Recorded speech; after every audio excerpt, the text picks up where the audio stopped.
car parked on the south end of the football field on the discus ring.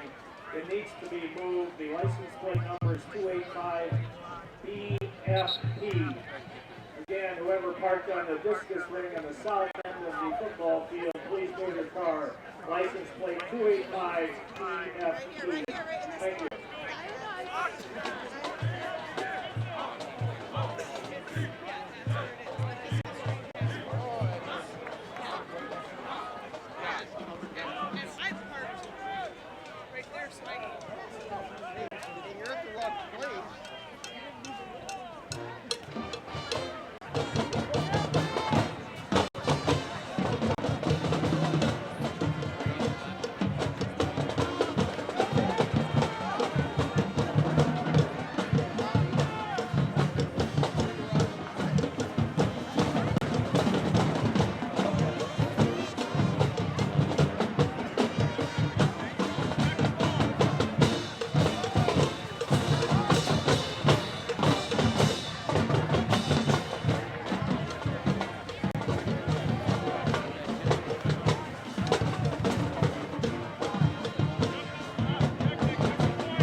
shirt.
father, and he says he's going to do it his own.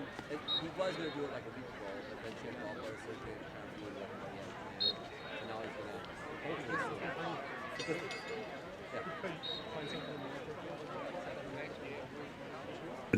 The nicest thing he does is that he's the type of kid that when we're going team offense, practice, he goes on scout team D and makes our other guys work real hard. And he's not afraid to work hard every day and keep getting better. Well, Coach, a tough one against Durand on Friday night. Fill us in about this ball club and what you expect to see from Durand on Friday evening. They got a lot of seniors on their team. They've been in the playoffs, last year, giving Stanley Boyd a decent game, and I expect them to run the football and pass when they need. They're very similar to us, similar in yardage and same type of offense with a lot of moving parts. The other coach, Rosemeyer, does a good job getting his team prepared on the offensive side, and defensively, I'm sure they'll take some information from the Colby game and try to simulate that as well. It seems like they're a bit explosive. They have a young man in their backfield who can score from long range. Tell us about that.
What do you like about your team at this point in the year?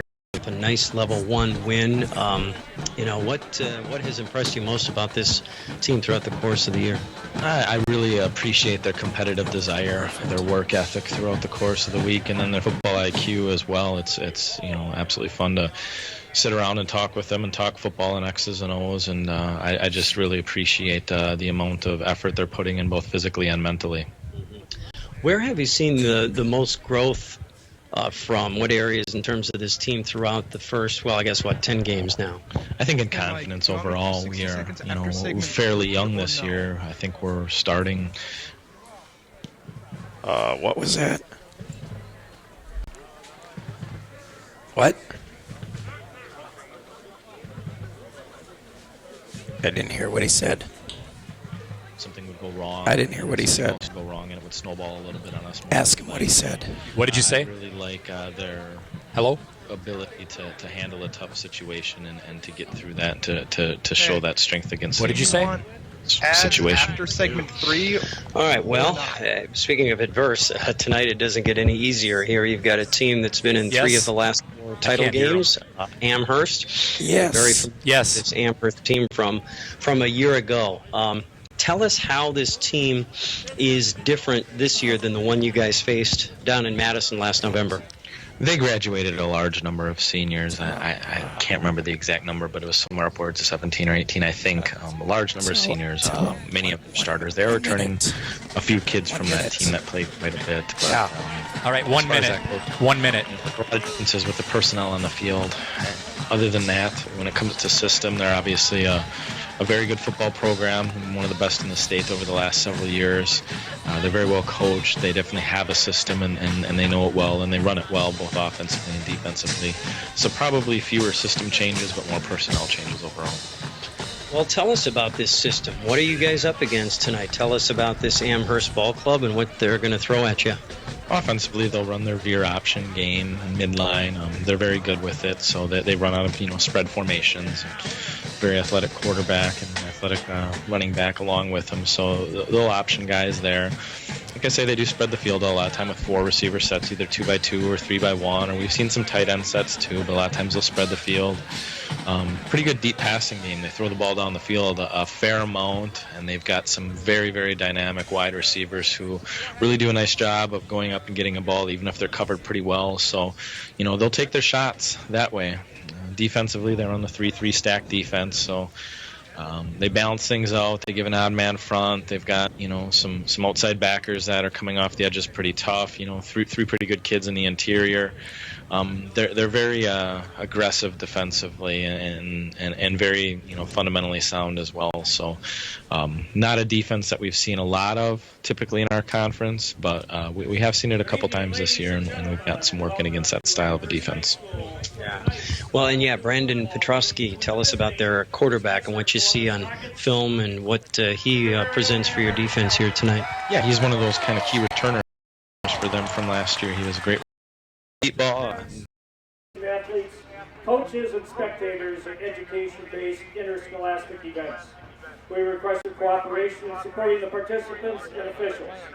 Please enjoy the game in a positive manner. And now, ladies and gentlemen, for those that are able, please rise, remove your hats, and honor America with the singing of our national anthem.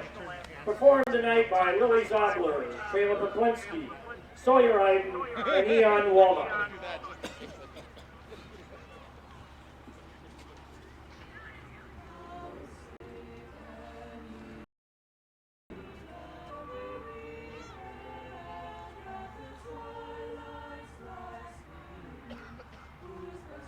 And try to put our kids in the best position possible for them to go out and be successful.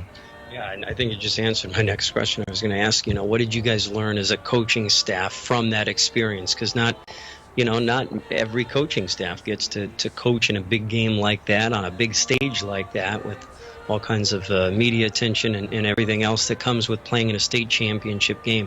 What did you guys as a staff take away from that experience that you have applied throughout the course of this year?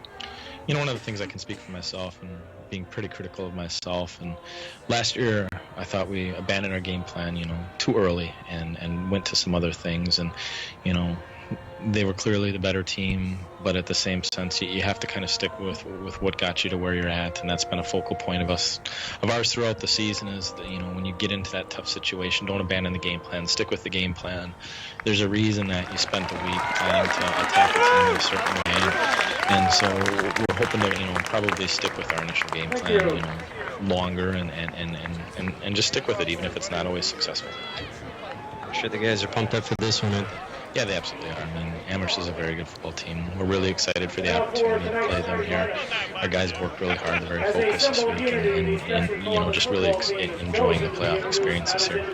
Absolutely. All right, Coach, as always, thanks for the time. Good luck here tonight against Amherst.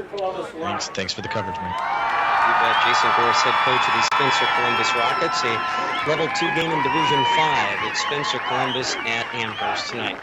Stay with us. We've got more of our pregame report after this. Rail transfer. Years since 1 minute. A leader in environmental initiatives, human resource practices, one of the safest providers of transport services in the United States. We focus on delivering customers patient service and maintaining excellent safety standards. If you'd like to be a part of Red, call Rail Transfer 715-537-9795 to make quarterback a wide receiver, 6 foot, 185 pounds, senior number 9, Josh Krzyzewski. At quarterback, 6 foot, 185 pounds, senior number 10, Brandon Petrosky. Your wide receiver, 5 foot 11, is 160 pounds, senior number 18, Angel Nieves. On the offensive line, 5 foot 10 inch, 200 pounds, junior number 52, Bryce Holderman. On the offensive line, a 5 foot 11 inch, 220 pound junior number 54, Max Gornow. On the offensive line, 6'4", 305 pounds, senior number 56, Michael Singer.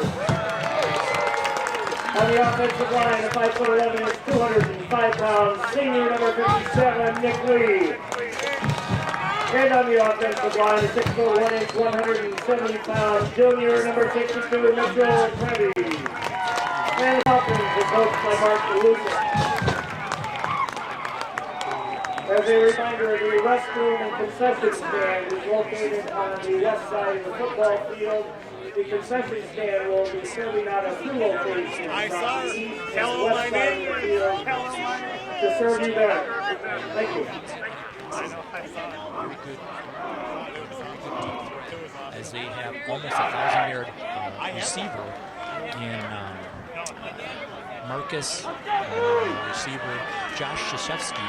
He has 949 yards so far this year in reception. So Amherst has the ability to do both. They can run the ball or they can pass the ball, depending on the situation. And the SC Rockets, they've got, of course, Hunter Lipke, who has over 1,000 yards rushing this year, and they got Noah Zastro also as the 1-2 combination, and they throw in Carson Hildebrand as well as the fullback, so they kind of got a 3-headed monster that you got to watch out for, so you're never sure who's really going to get the ball. Here we are, just about ready for kickoff.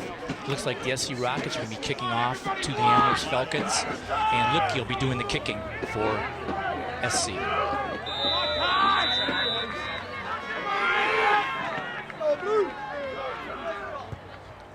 Good kick, deep, into the end zone, and Amherst will get the ball to 25-yard line, or 20-yard line actually.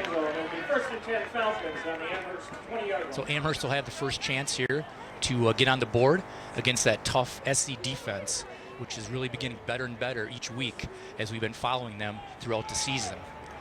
Now Amherst, you got to watch out for them. Again, they will mix up the ball, they'll mix it up, pass and the run. And you got to watch out for the read option. That's what they ran a lot last year. I'm suspecting that's what they're going to run this year, with Ben at the single back and Petrowski at the quarterback. Petrowski's in a pistol with Ben behind him, with 3 wides to the right and 1 to the left. 1 man in motion. Petrowski keeps it up the middle. Petrowski for about 3 yards on the carry. Faked it to Ben on the read option and kept it himself. So we got 2nd and about 7 here for Amherst. Amherst rushed to the line right away, and it looks like they do kind of a muddle huddle where they get to the line and then they get the play from the sideline and at the line of scrimmage. Again, Petrowski back to pass, throws it to his favorite receiver, number 3, Marcus Glodowski, on a 70-yard touchdown pass. Hit on a slant pass from his wide receiver position, and he beat the Spencer Columbus defender, and there was nobody behind him, and he took it the rest of the way. Actually 76 yards for the score for Glodowski. Beautiful pass from Petrowski. Surprised Spencer Columbus coming out with a slant pass and scored the touchdown. Now Amherst going for the extra point. The kick is up, and it's good.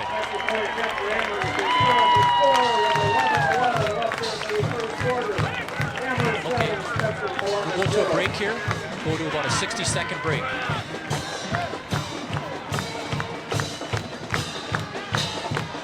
Service electrical contracting business with highly skilled, reliable, dedicated electricians. They have the training and experience necessary to complete your project. McMillan Electric provides service for commercial, residential, industrial, and agricultural establishments. Call McMillan Electric at 715-384-4131. They take pride in a job well done. McMillan Electric, 384-4131.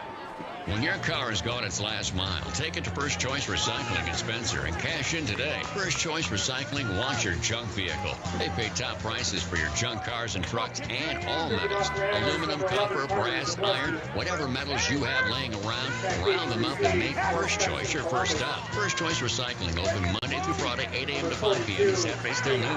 Offering small-town friendly service now under new ownership at their new location just off of Highway 13 on Willow Drive in Spencer. Amherst to kick off after a two-play 76-yard drive on a pass from Petrusky to Godowski on a slant pass that went the distance. The PAT was good, so we got 7-0 Amherst. Amherst kicks off, and they kick a squib kick to SC. SC basically falls on it at the, looks like about the 35-yard line is where SC will have the ball going toward Amherst. Now let's see if SC can answer to Amherst coming out with a quick, long-distance scoring strike.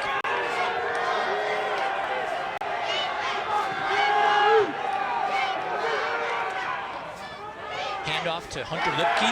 He's taken down. On a little bit of a sweep, he actually loses a yard there on the first down carry. It'll be 2nd and 11 for SC. At the quarterback position is Jared Mandel for SC. And I said you got Hunter Lipke, you got Carson Hildebrandt, and you got Noah Zastro, who are the normal running backs for the SC Rockets.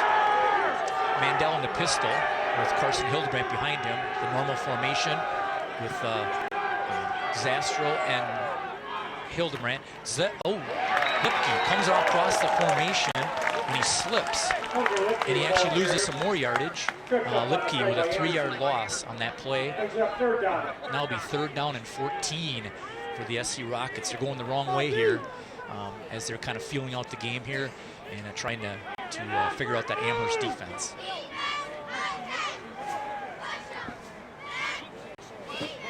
SC in their huddle trying to get the play from the sideline here. A lot of hand signals going on over there, trying to give them a play.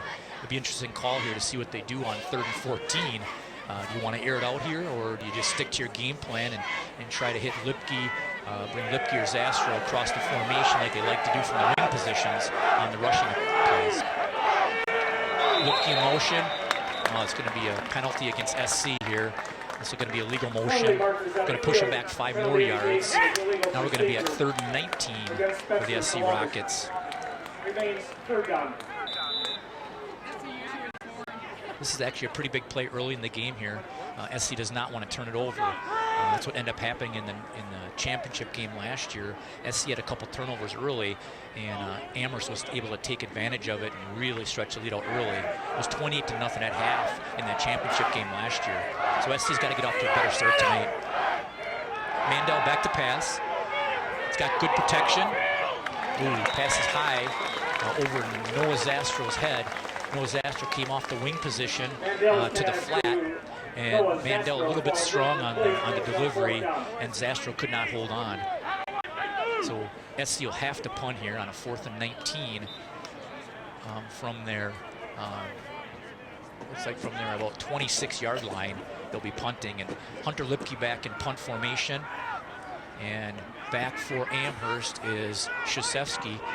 He'll be the return man. Lipke with the rugby-style punt. And he kicks it toward the sideline. Goes out of bounds about the 38-yard line of Amherst. That's where Amherst will take possession at that point on the field. SC is going to really need to bear down here on defense because they can't let Amherst score again. Or we're headed for a similar game as we saw in the championship game last year. And that's what they got to stem that tide early here to be able to play with this Amherst ball club.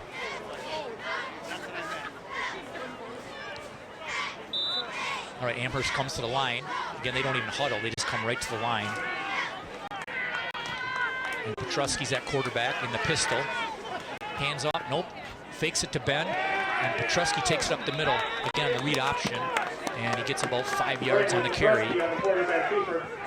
So it'll be about a 2nd and 5 for Amherst. And again, Amherst in the hurry-up offense, they go right to the line and look at their wrist tags or wristbands that they have, and they try to get this tempo, keep it up here so you can't substitute on defense. Again, they're in the pistol. Ben behind. Hand off to Ben up the middle. He's got a hole. Ben out to the 41 of SC. On about a 10-yard carry for Ben. Oh, Ben is coming off the field. Ben is coming off the field. He's limping. Doesn't look good. Petruski in the pistol formation again. Takes the snap. Hands off to number 20. Devin Ostrowski, who replaced Ben. He got about 3 yards on the carry. Number 65, Logan Simmons. 2nd down. This looks like the same offense that Amherst ran last year in the championship game. It's basically all read option. We have one back behind the quarterback in the pistol formation with 4 wides, and you just got to defend that, and otherwise they're going to pass it. Deep pass from Petruski. Overthrows his man. He was looking for Josh Shuby on a deep sideline pattern, left side of the field, and he was well covered by the SC defense there. They made sure nobody got behind him on this play, unlike the play where they got the touchdown pass on that slant play, which was only about a 9-yard slant. But again, he hit him right in stride. He was able to go the distance on that first touchdown. Again, Petruski in the pistol, takes the snap, he's back to pass, throws a little screen pass to Josh Shuby. And it's going to be a first down. About 7 yards on the catch from Petruski to Shuby, just enough to get the first down. They're at about the 30-yard line of the SC Rockets driving again. Another pass by Petruski, hits Krzyzewski. Krzyzewski on a little wide receiver just out. Hits him for about 5 yards from Petruski to Krzyzewski. 2nd down and 5 for the Amherst Falcons. Again, they keep the pace up real quick here. Come to the line and look at their arm wristbands. Don't let the defense rest at all. Motion man. Handoff. A power run by Petruski. He faked the read option to Ostrowski and kept it himself and just bowled his way forward for another first down. It's like about a 7-yard gain on that play by Petruski.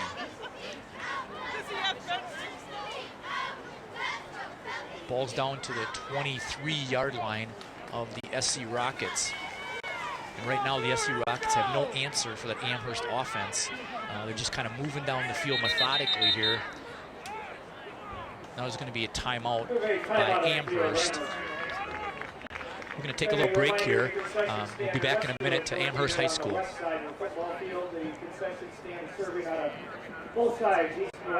Throughout the year, the WIAA and Rural Mutual Insurance seek schools and Take communities. 60 seconds here, 60 seconds. Examples of good sportsmanship. Practicing sportsmanship teaches us to respect everyone, including different generations in our family and our community, our neighbors, and those competing with us in sports.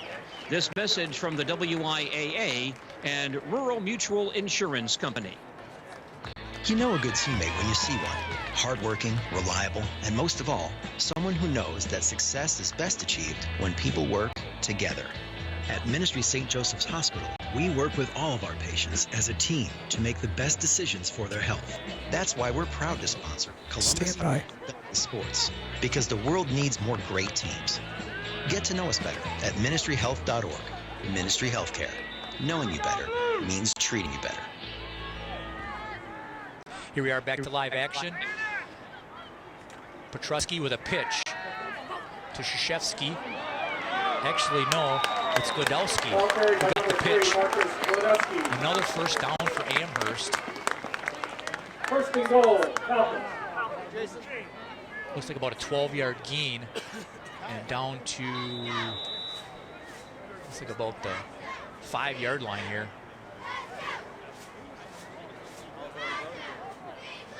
Petrusky looking at his wristband again, getting the play from the sideline. They hold up big signs over to Petrusky, and then he calls it at the line. Petrusky hands to Godowski. Godowski up the middle. Godowski with about a 2-yard gain there. Down to about the 3-yard line here. This will be a huge stop if SC could somehow hold them out of the end zone here. Could be a momentum changer. That would really be beneficial to the SC Rockets.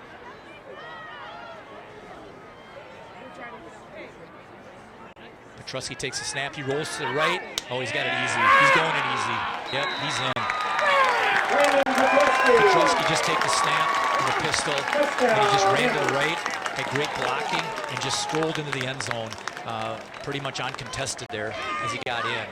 So that makes it 13-0 Amherst over SC, and it's not looking good right now. Looks like the kicker is Zabluski. He's going to attempt the extra point for Amherst. Zabluski kicks, and it's good, right down the middle. A beautiful kick by Zabluski to give Amherst a 14-0 advantage here. Early in the first quarter, with only 5 minutes to go in the first quarter. We're going to take another commercial break here. We'll be back in a little bit. Northside Computers at 907 South Central Avenue. 60 seconds, please. 60 seconds. A great idea for gift giving. Make record keeping a breeze. Northside Computers in Marshfield offers a full line of custom-built computers and accessories. Get the right one specifically for you. Designed and built by local technicians and come with a 3-year parts and labor warranty. Check for yourself at Northside Computers, 907 South Central Avenue in Marshfield. Gift certificates available too.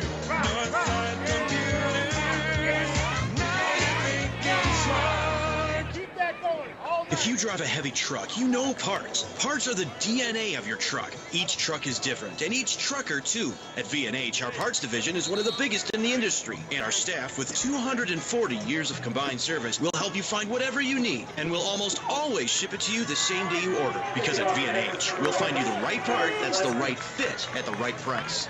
V&H, the driving force in heavy trucks and equipment. Find us at 1505 South Central Avenue, Marshfield, or vhtrucks.com. We're back here to live action here at Amherst High School. Petrusky to kick off. Kicks another squib kick. Picked up by, I think, Jacob Miller. And he just basically runs forward about 5 yards. They're going to have it. SC's going to have the ball about the 35-yard line, 36-yard line. And going first down, going right to left here. The last scoring drive for Amherst, they're at their own 40-yard line. They took 10 plays and 60 yards. Petrusky went in from 2 yards out to make the score 14-0, or 13-0 actually, and then the extra point was good to make it 14-0. Here's SC with their possession here, second possession of the game. Snap, handoff to Zastro. Zastro comes along left side, goes out of bounds, and Zastro gets about 3 yards on the play. It's the patented play that SC runs all the time where they have wings, which is Lipke and Zastro on the wing of kind of like the tight end formation. They come across the formation, and it's handed off by Mandel, and that was the play that they ran there and got 3 yards. SC with the snap, handoff again to Zastro to go on the left side, same exact play they just ran. And he gets a couple yards here. Looks like he gets about 2 yards there on that carry. So it'd be 3rd and 5 for the SC Rockets from the 41-yard line, their own 41. Really need a first down here to stem this tide that Amherst has going already with the 14-0 lead. A couple scores in. Durand is up on Stratford 13-0 with 5 minutes to go in the first quarter. And Abbey's up on Marathon 6-0 in the first quarter there. Mandel in the pistol formation with Hildebrandt behind him. Similar formation. Here comes Lipke across the formation. Fake to Lipke. Pass. Pass from Mandel. Mandel's pass goes incomplete. He's trying to hit Brings up fourth down. Carrick Bushman, and Bushman had to dive for it. It was a little out pass on the right side of the field. Bushman could have had it, but it was a difficult catch, but he couldn't come up with it. So now it's going to be 4th down and 6. And looks like SC is going to punt it here. Again with Lipke back in punt formation. And again, looks like Krzyzewski back to return. We're going to have a penalty on SC. Another illegal motion on the SC will back them up 5 yards. And besides not being able to move the ball, they've been a little bit sloppy with a couple penalties here on the SC Rockets side. And they know it's a big game, and Amherst is tough, and you just got to get past that, and realizing that you got to try to beat these guys and let that game last year get out of your head. Good punt by Lipke. Again, kicks it out on the left side of the field, goes out of bounds at about the 40-yard line, actually, of Amherst. So Falcons do have good field position again from their own 40 with the 14-0 lead here.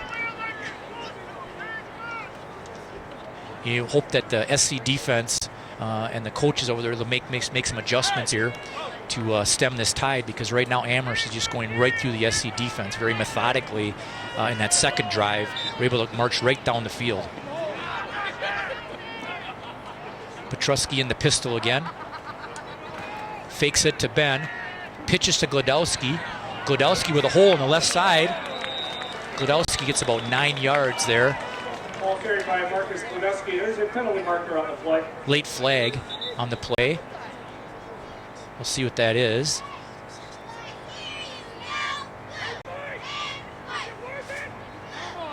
Got about 4 minutes left in the first quarter here. Again, 14-0 Amherst over the Spencer Columbus Rockets. Referees are having a little huddle here, trying to figure out what the call is. Looks like some confusion on the referees here. All 5 of them are huddled together here, almost like they're calling a play.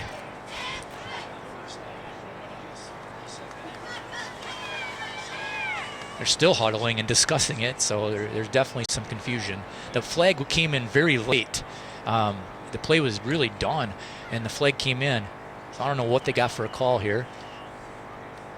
Oh, we got a personal foul on Amherst. Penalty indication is a personal foul against Amherst. That'll be a 15-yard penalty on Amherst, backing them up to their about 36-yard line. And it was a spot foul, so they backed it up from the first down marker, which they almost had a first down on the first play. So it'll be first and about 14 for the Amherst Falcons. 4:06 to play here in the first quarter. Again, Amherst up 14-0. Now it looks like Amherst is letting the clock run here a little bit. Petruski, they're all lined up, and Petruski's ready in the pistol formation, ready to take the snap. Again, 4 wides, 2 on each side. Ostrowski behind. Fake to Ostrowski, and Glodowski comes across the formation on reverse. And a 20-yard gain by Ostrowski. Petruski took the snap, faked it to Ben, and then Ostrowski came across the formation on a reverse and came and ran the left side, had a nice hole, was able to get 20 yards and get that first down. That's kind of demoralizing for the SC defense. They had them in a 1st and 14 situation after the personal foul penalty, but it only took one play for the Amherst Falcons to get that first down and get right back in the driver's seat at the 46-yard line of the SC Rockets. Now there's an injury on the play.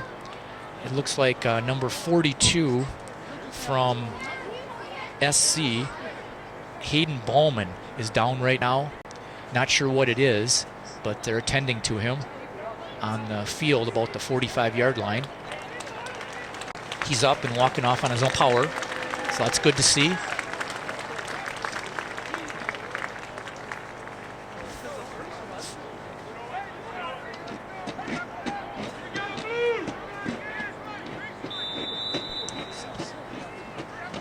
.347 to go in the first quarter.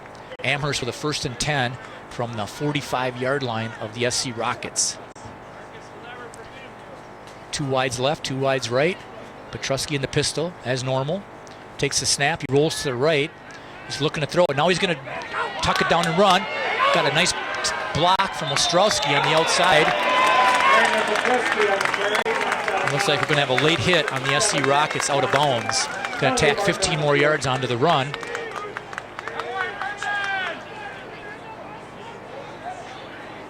And the run was about a 20-yard run for Petrusky. So it's a 20-yard run for Petrusky. And now there's going to be a 15-yard penalty tacked onto that on a late hit out of bounds by the SC Rockets. You know, that's just plays you cannot have happen. You just can't. You can't do that. You can't have that happen. That's a mental mistake in hitting the guy out of bounds and giving Amherst 15 extra yards. They're down to the 12-yard line right now. Petrusky in pistol formation again. Takes a snap. Just runs off left tackle. Petrusky gets about 3 yards on the carry.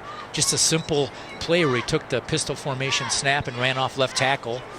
And a small hole. Tackle made by number 79, Kilty. Second down. 3:02 in the first quarter and counting right now.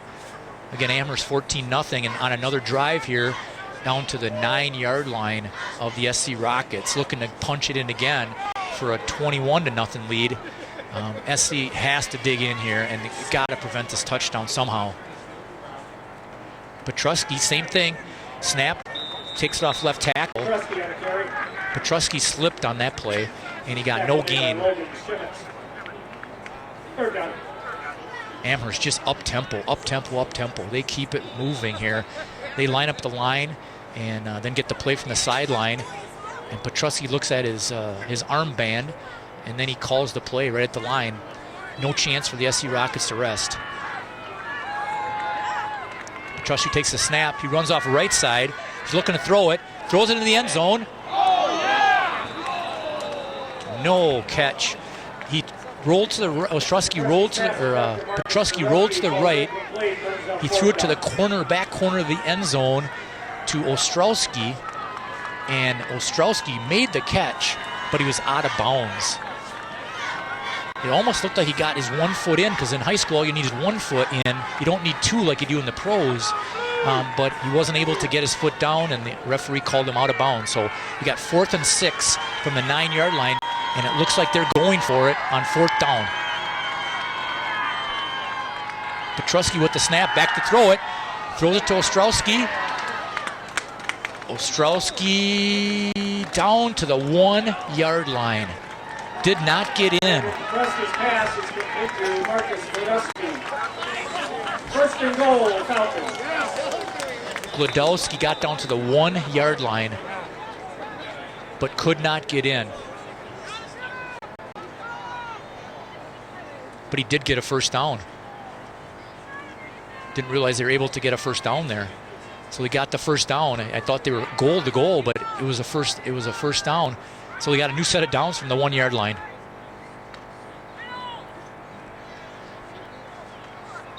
Petrusky hands to Glodowski, and Glodowski punches it in off tackle.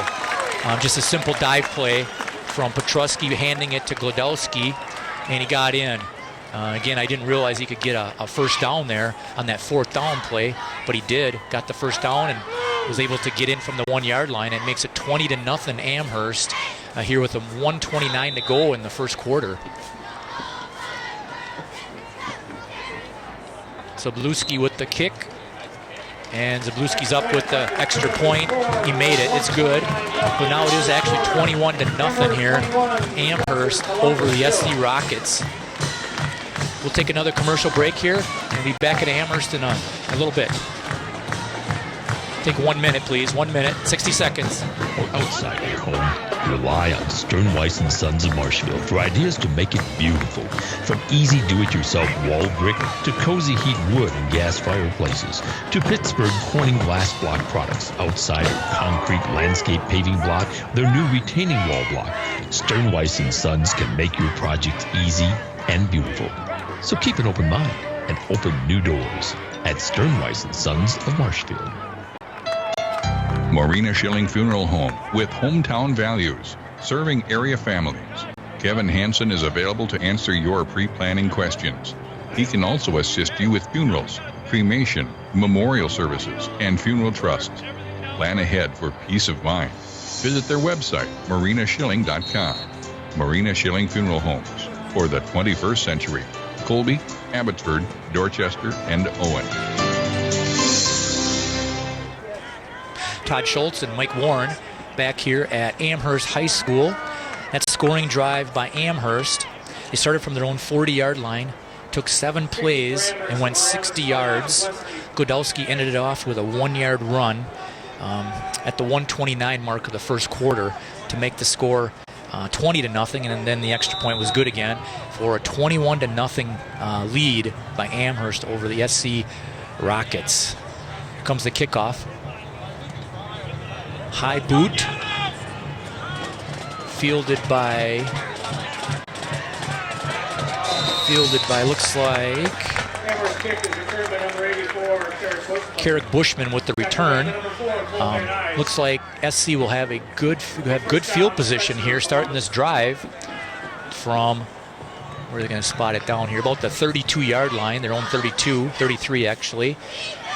SC's got to generate something here, down 21-0.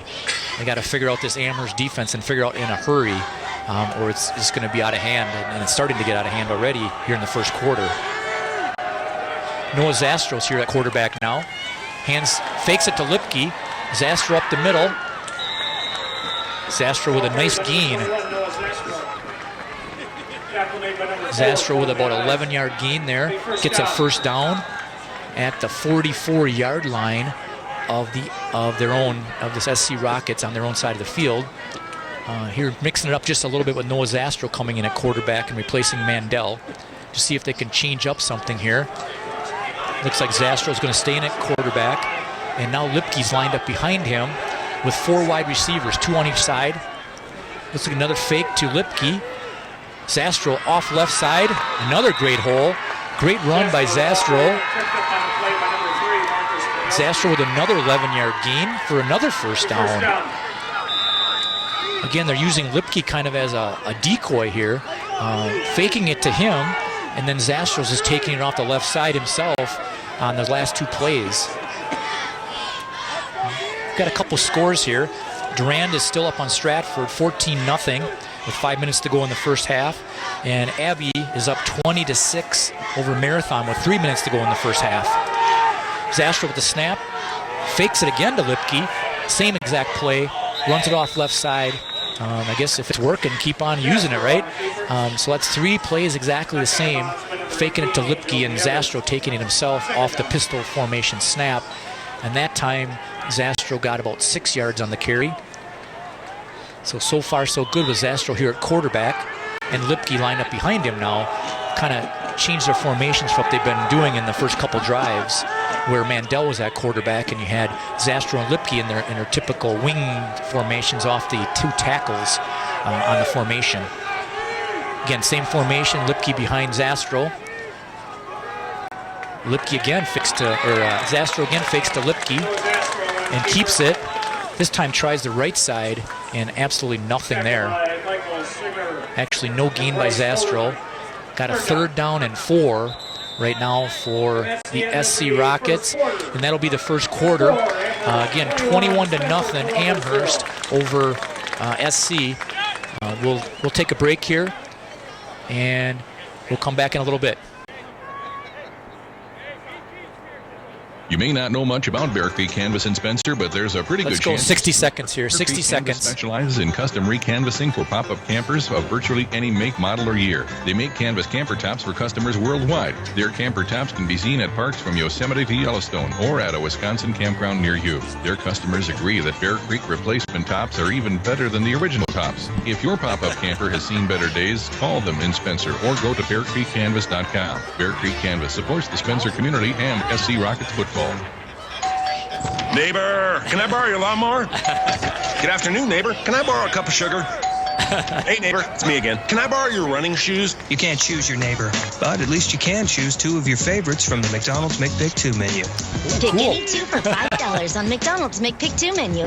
Like a Big Mac, 10-piece chicken McNuggets, sausage McMuffin with egg sandwich, or large fries. See store for details.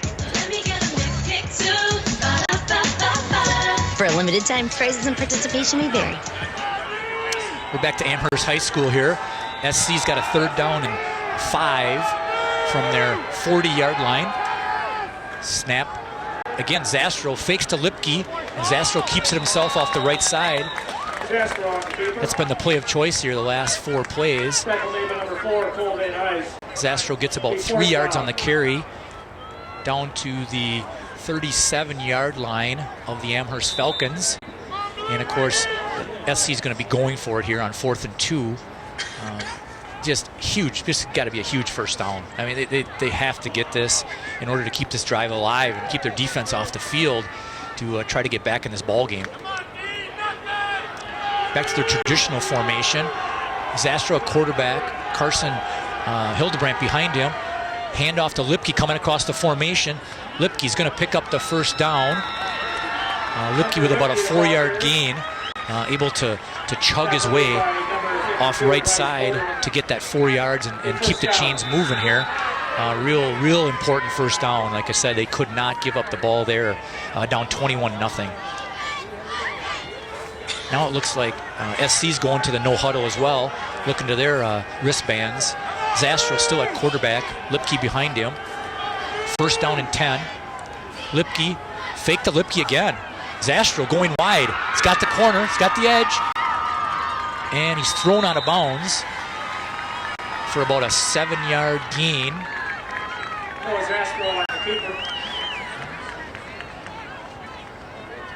So it'll be a 2nd down and about 2nd down and 6 actually. He was marked out a little earlier than at about the 20. Looks like about the 27-yard line is where he was marked out at.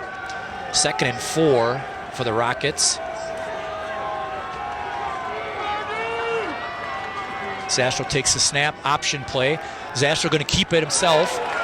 Runs to the right side and gets nothing there. Good defense by the Amherst Falcons.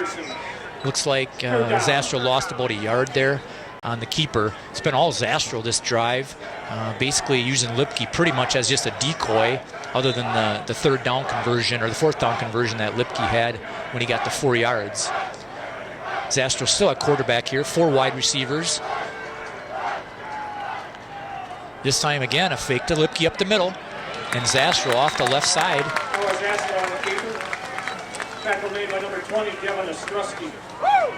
Zastro loses another yard. Now it's going to be 4th and 6 yards to go for the Rockets. Not much variation in the offense tonight by the Rockets, and very, very vanilla. We've seen a lot more creativity out of their offense in the last few games that we've done them. Again, very, very vanilla tonight.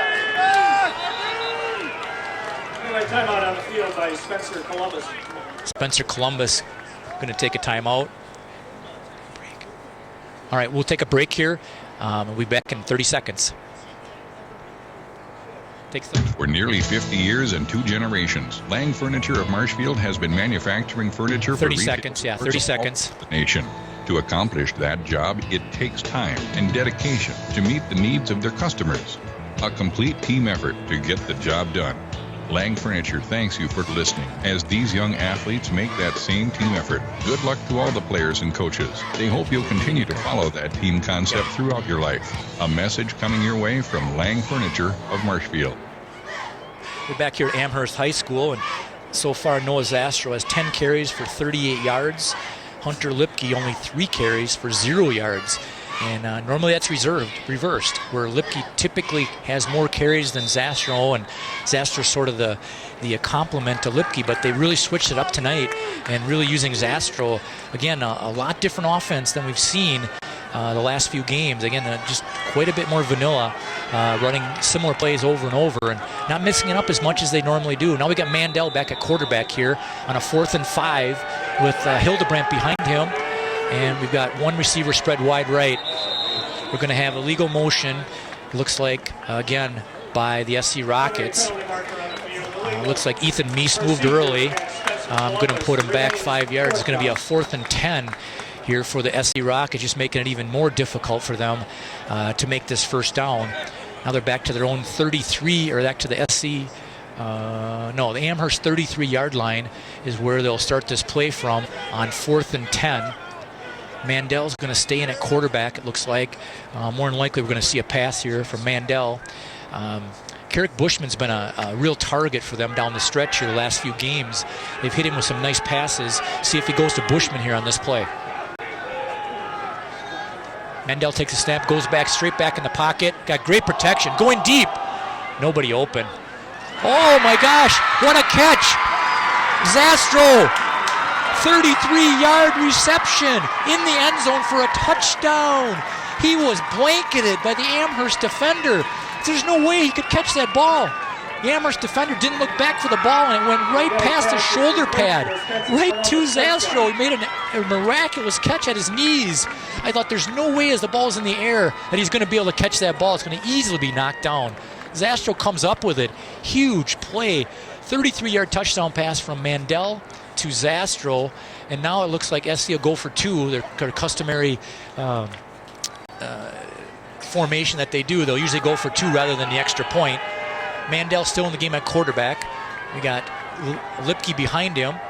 Zastro in motion. Handoff to Zastro. He's going to walk. No. Oh. Gets taken down. Short of the end zone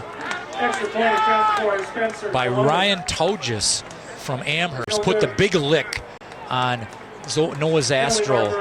Came up a 1 yard short on the 2-point conversion. So let's go to another break here. We'll be back in 60 seconds. Fall weather can put a strain on your heating and cooling system, but you can always depend on the professional service and a job done right from House of Heating. Right now, House of Heating is offering Lennox rebates on a qualifying new Lennox system that can give you the control you need and the comfort you want. Call them today at 715-384-3163. That's 715-384-3163. Or visit them online at houseofheating.com and stay comfortable all through fall. No matter whose name is on the door, it's the person you deal with that really matters. That one-on-one relationship is what Citizens State Bank of Loyal is built on. We are a local bank. Decisions are made locally, loans are serviced locally, and if you have a question, you know who to ask. If you are looking to make some improvements around your home, upgrade, refinance, maybe add on, talk to one of the local folks at Citizens State Bank of Loyal, Granton, Neelsville, Spencer, or Marshfield. We're just down the street.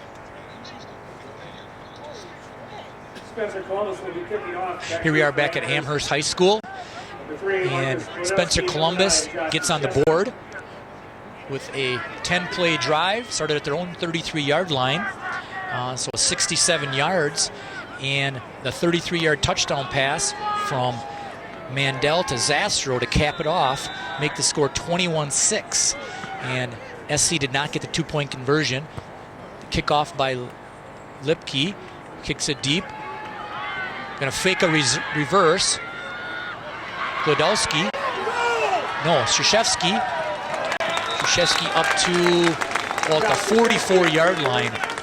Amherst faked a reverse, and Krzyzewski kept it, and it got out to the 44-yard line, their own 44 to start this drive.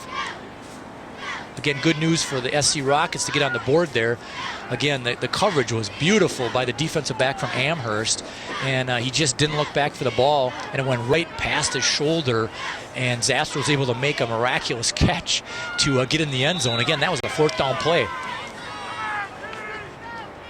Petrusky back in the pistol formation. He fakes the handoff, takes it himself on the read option, and Petrusky gets about 2 yards on the carry out to about the 47-yard line, their own 47.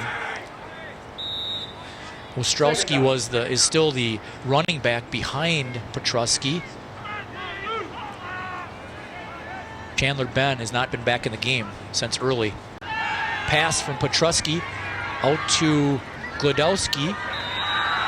Glodowski taken down right there. Petrusky's pass is complete to Marcus Glodowski.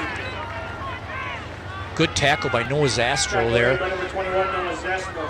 About a 2-yard gain on that pass from Petrusky to Glodowski. Great tackle again by Zastro. We got a 3rd down and 6 from the 48-yard line.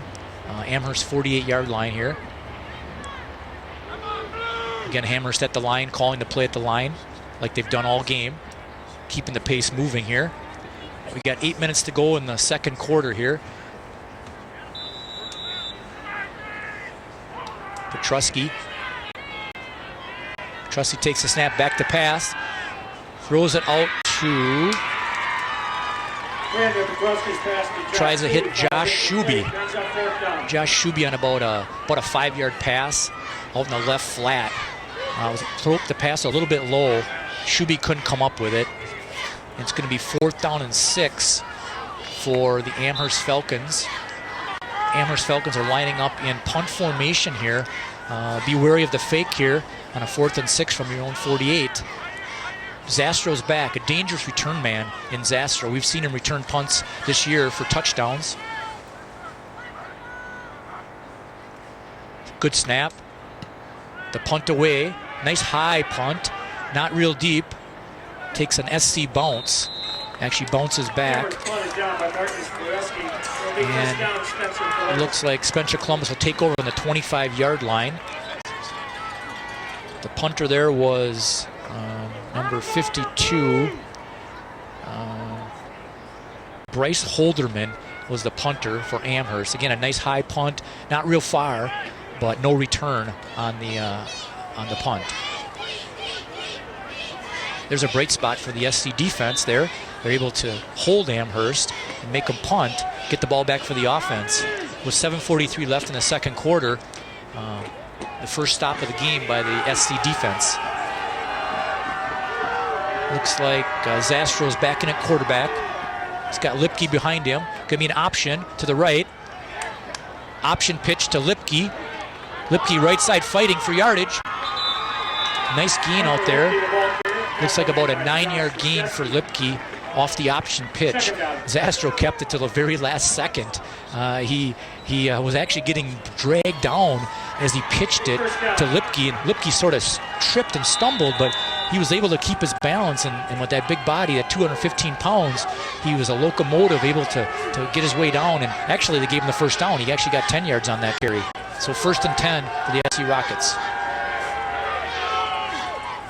Handoff to Lipke up the middle. Stopped by a gang of tacklers from Amherst, led by number 56, Mike Singer. He was the first one to hit Lipke, and Lipke got no gain on that play. You know, Lipke's bread and butter throughout the season when he's been in there has been coming off that left wing or right wing and coming across the formation and running a sweep play. And they really have gone away from that with him this game. Now it's Zastro at quarterback in the pistol, and now Lipke's behind him. So a different formation they've run most of the year. Zastro fakes to Lipke, takes it up the middle, kind of a read option play. And Zastro is going to get about 3 yards on the carry. So we've got a 3rd down and 6 for the SC Rockets here. Looks like Mandel's coming back in to play quarterback. And now you've got Zastro and Meese spread wide right. And you've got 2 receivers wide left, and one of those is Lipke on the left side. Mandel in the pistol. Mandel back to throw. He's under heavy pressure, rolls to the right, throws a little screen pass to Carson Hildebrandt. And Hildebrandt's going to be really close to the first down. Depends on the spot here. Mandel's pass is complete to Carson Hildebrandt. He looks a little short. Got about 5 yards on the pass play from Mandel to Carson Hildebrandt, and it's 4th and about a half a yard, and Mandel's in at quarterback still, and they're going to go for it on 4th down from the 45-yard line. We're going to try to draw him off sides maybe here. Now they're getting another play from the sideline. Mandel looking over to Coach Gorst. Mandel back in the pistol. You got Carson Hildebrandt behind him. Here comes Zastro around the formation, gets the handoff on the left side, and he'll get the first down. Big first down for the SC Rockets. Zastro gets about 4 yards on the carry. Again, coming from his right end spot there on the wing, comes across the formation, handed the ball by Mandel. Again, that's the patented play we've seen either him or Hunter Lipke in the past. They're changing it here a little bit tonight. Mandel back to throw, got plenty of protection, rolls out to his right, fires it. Ooh, lucky it wasn't picked off. He was throwing to Zastro on about a 10-yard over the middle, pass to Zastro, and the ball was a little behind. And number 52 for Amherst, Bryce Holderman, had a shot at an interception there, but it went through his hands, and it'll be 2nd down and 10 from the 48-yard line. It'll be SC's 48-yard line. 4:47 to go in the second quarter here, and Amherst up 21-6. Again, Mandel at a quarterback. He hands it off to Carson Hildebrandt up the middle. Carson Hildebrandt with a nice run up the middle. Breaks 2 tackles on the way to about looks like about a 7-yard gain for Hildebrandt. I think that's his first carry of the game, but a nice run. And we got 3rd and 4 for the SC Rockets. Again, they're in their hurry up as well now. They're looking over at the sideline to get the play from Coach Gorst, similar to what Amherst does. Mandel in at quarterback still, and he got Hildebrandt behind him. Hand off to Hildebrandt, nothing this time. He gets bent back over. Looks like number 56 again in the middle of that, Mike Singer. He just plugged that hole, and it looks like Hildebrandt actually lost a half a yard there. So it'll be 4th and about 5 right now for the SC Rockets here, and they're going for it from the 46-yard line of Amherst. Again, another huge play. 3:41 and counting here in the second period. 21-6, Amherst leads. SC trying to keep the drive going. Oh, we're going to have a timeout by the SC Rockets. All right, we'll be back in a little bit here. We're going to take a break, and we'll be back in 30 seconds. Spencer is a wonderful place to work, live, and play. 30 seconds, please. 30 seconds. Our Anderson Electric in Spencer specializes in residential, farm, commercial, and industrial electric work. Qualified electricians have the trenchers, aerial equipment, and emergency generators. Get your electrical job done. Contact Anderson Electric for information on farm rewire grants and focus on energy lighting incentives. Call Anderson Electric, 715-659-2344, and like them on Facebook. Anderson Electric, Central Wisconsin's leader in ag wiring. All right, we're back to Amherst High School here. And right now we got a couple of score updates. Abbotsford over Marathon, 34-14. And the Durand-Stratford game is still Durand 14, Stratford nothing here, and approaching halftime in both those games. Here we've got 21-6, Amherst over Spencer Columbus. Spencer Columbus with a 4th and 4 from their 46-yard line. Another huge play, 3:32 to go in the second quarter. SC trying to keep this drive alive and trying to score here before the end of the second quarter to get this to be a 1-score game, potentially, if they can get the 2-point conversion or get the extra point. Jared Mandel in at quarterback, Hildebrandt behind him. And we've got Zastro moved early. So it's going to be a 5-yard penalty, an illegal motion by Noah Zastro. Huge penalty again to make that now a 4th and 9 instead of a 4th and 4.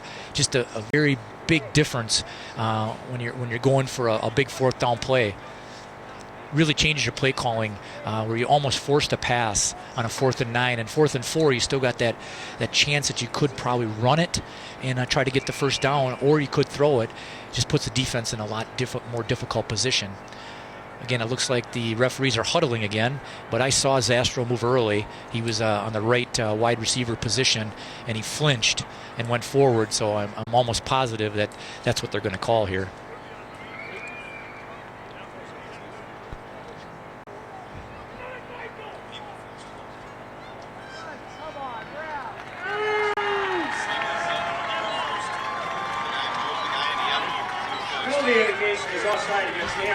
All right. Well, SC got a break there. They actually had an Amherst player on the other side of the field, and he was up on the defensive end of the line, and he actually jumped first, and then Zastro moved after that. So I didn't see that. I definitely saw Zastro move, but again, the Amherst player moved first, and the referees got it, and that's a first down for the SC Rockets. Zastro on a rollout, and he's taken down. An option with Lipke. Zastro was not able to pitch, and he lost 1 yard there. There was just nothing there. Amherst had that defended really well. It defended the quarterback on the option, and Lipke was defended. There was no pitch. There was nothing there on that play. So it'll be a second down and about 11 for the SC Rockets. Zastro is at quarterback now. Again, with Lipke behind him, and they got 4 wides out. Zastro back to pass. A screen pass to Lipke. Lipke breaks 1 tackle on the left side. He's rumbling, stumbling, and he gets a first down. Down to the 30-yard line of the Amherst Falcons. It should be a first down. Yep, no. First down. Yep, first down at the 31-yard line of the Amherst Falcons. Lipke just slipped out of the backfield on a little screen play. The offensive line let the defenders come through and got a nice 10-yard gain. Lipke with the handoff up the middle. Enter Lipke with the carry, tackled by Chris Thomas. Lipke with about a 3-yard gain. 2:37 and counting in the second period here. Again, Amherst up 21-6, but SC on the move here. Got a 2nd and 7 coming. Zastro still in at quarterback. Lipke behind him. Handoff to Lipke up the middle. Lipke stopped for a short gain. Lipke maybe about a 2-yard gain there. It'll be 3rd and 5. 3rd and 5 from the 26-yard line of Amherst. Clock running, 2 minutes to go in the second period. Zastro takes the snap, fakes to Lipke, follows Lipke into the line, and taken down hard by number 52, Bryce Holderman, in on another tackle. Holds Lipke, actually Zastro, to about a half-yard gain at the most. And now SC's got a 4th down and about 4.5 to go here from the about 25.5-yard line is where the SC Rockets are sitting now. Zastro in at quarterback still. Zastro goes back for the pass. Throws it behind. Jacob Miller was the Ethan Meese was the intended receiver, and Ethan Meese was open. A little slant pass from the wide receiver position on the right wing, and the pass was behind him by Zastro, and Meese wasn't able to come back for it, and Amherst will take over on downs. Big pass play there. If Zastro could have completed that, he had Meese open, just couldn't hit him to get the first down. Would have been enough of the first down. Now Amherst comes out with 1:17 to go here in the second period. 21-6, they're up, and we'll see what they're going to do here. If they're going to try to score. Oh, a pass from Petrusky out to Shuby, and Shuby caught the ball but then was drilled by Zastro, and he dropped the pass. Shudy. So it'll be a 2nd down and 10 for the Amherst Falcons. Petrusky, there's movement. It's going to be a penalty here. And it's going to be illegal motion. Legal motion on Amherst, so push them back 5 yards. So it's about 2nd and 15 now with 1:11 to go here in the second period. Again, 21-6 Amherst. Amherst with 4 wide receivers. Petrusky in the pistol still. Petrusky keeps it himself. Nothing. Petrusky, you'll get no gain there. Good defense by the SC Rockets not to be fooled by, again, the read option. Petrusky faked the handoff and was trying to take it off right tackle, and there was nothing there. Looks like there's an injury timeout here. There's an SC player down.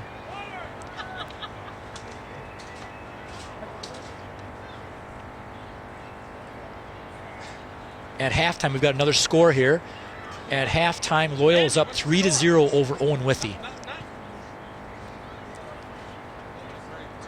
We got an injury timeout here.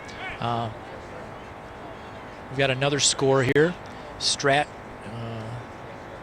We've got Durand at halftime up 14-0 over Stratford.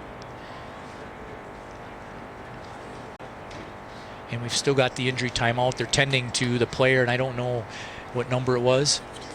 Number 54. I think it was number 54 from the SC Rockets who's being attended to.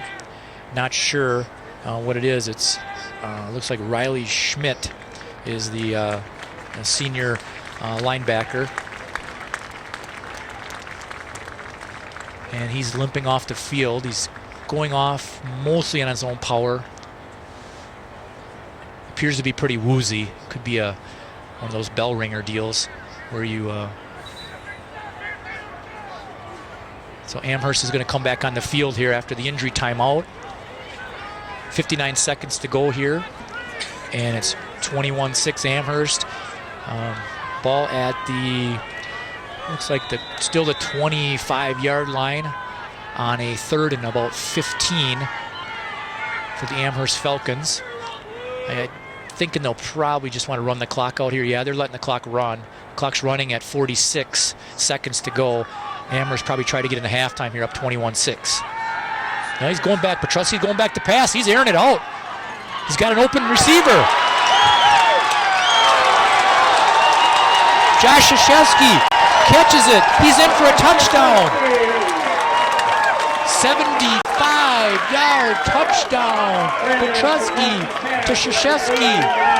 Unbelievable catch. Just a fly pattern from the wide receiver position on the wing. Just ran straight down the field. Beat Hunter Lipke.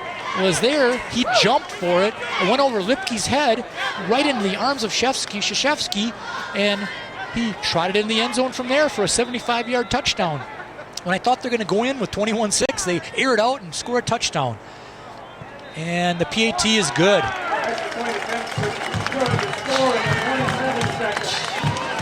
We'll take a little break here from Amherst High School. We'll be back in a minute. Quality Roofing. 60 seconds, please. 60 seconds. Is proud to include Wausau Athletic Park, 75, Camp Randall, 25 yards, and Lambeau Field in their project lineup. Quality Roofing is equally proud to always support the 20-yard line. Quality Roofing serves Wisconsin's commercial roofing and sheet metal needs. Contact Quality Roofing on the web at qroof.com or visit them in Marshfield's East Industrial Park. You know a good teammate when you see one. Hardworking, reliable, and most of all, someone who knows that success is best achieved when people work together. At Ministry St. Joseph's Hospital, we work with all of our patients as a team to make the best decisions for their health. That's why we're proud to sponsor Columbus High School Dons Sports, because the world needs more great teams. Get to know us better at ministryhealth.org. Ministry Healthcare. Knowing you better means treating you better. Here we are back to Amherst High School. Todd Schultz with Mike Warren. Mike's under the weather tonight. His voice is gone, so that's why I'm taking over tonight. So that's why you're not hearing Mike tonight. So Amherst, as the clock was winding down, 37 seconds, and the clock was winding down on a 3rd and 15 from their own 21-yard line. they decide to air it out, and they complete a 79-yard touchdown pass to Krzyzewski, who beat actually Lipke. There was another defender there, but Lipke was the last line of defense, it appeared, and Lipke jumped for it, could not come up with it or knock it down, went right over his outstretched arms into Krzyzewski's hands, and he was able to run the rest of the way. Beautiful pass by Petrusky, right in stride.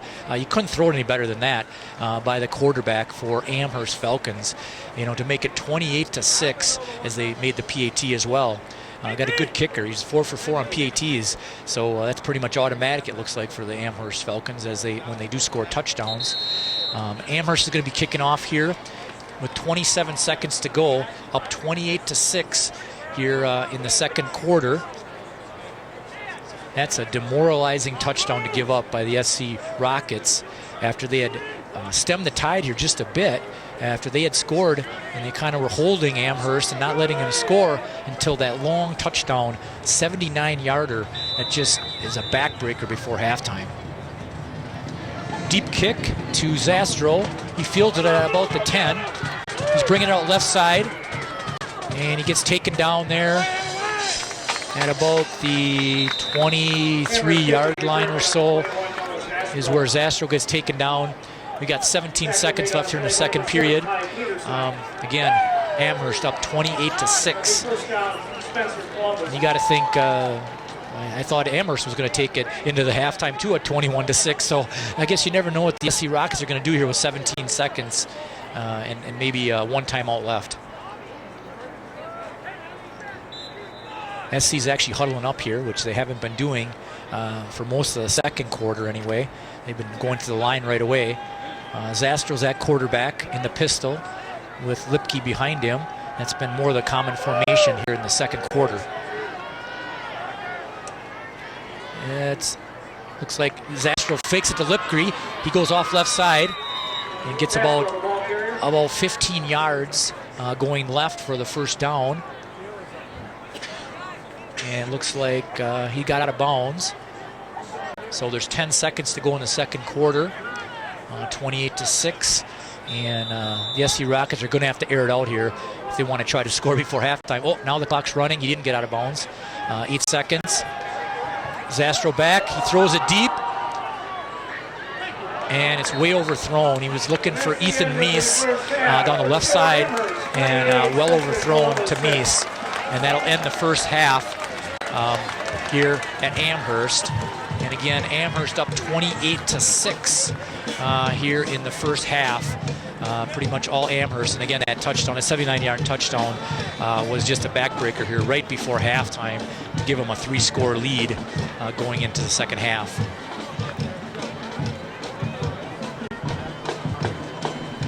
Well, we'll take a break here from Amherst High School. We'll be back in a few minutes.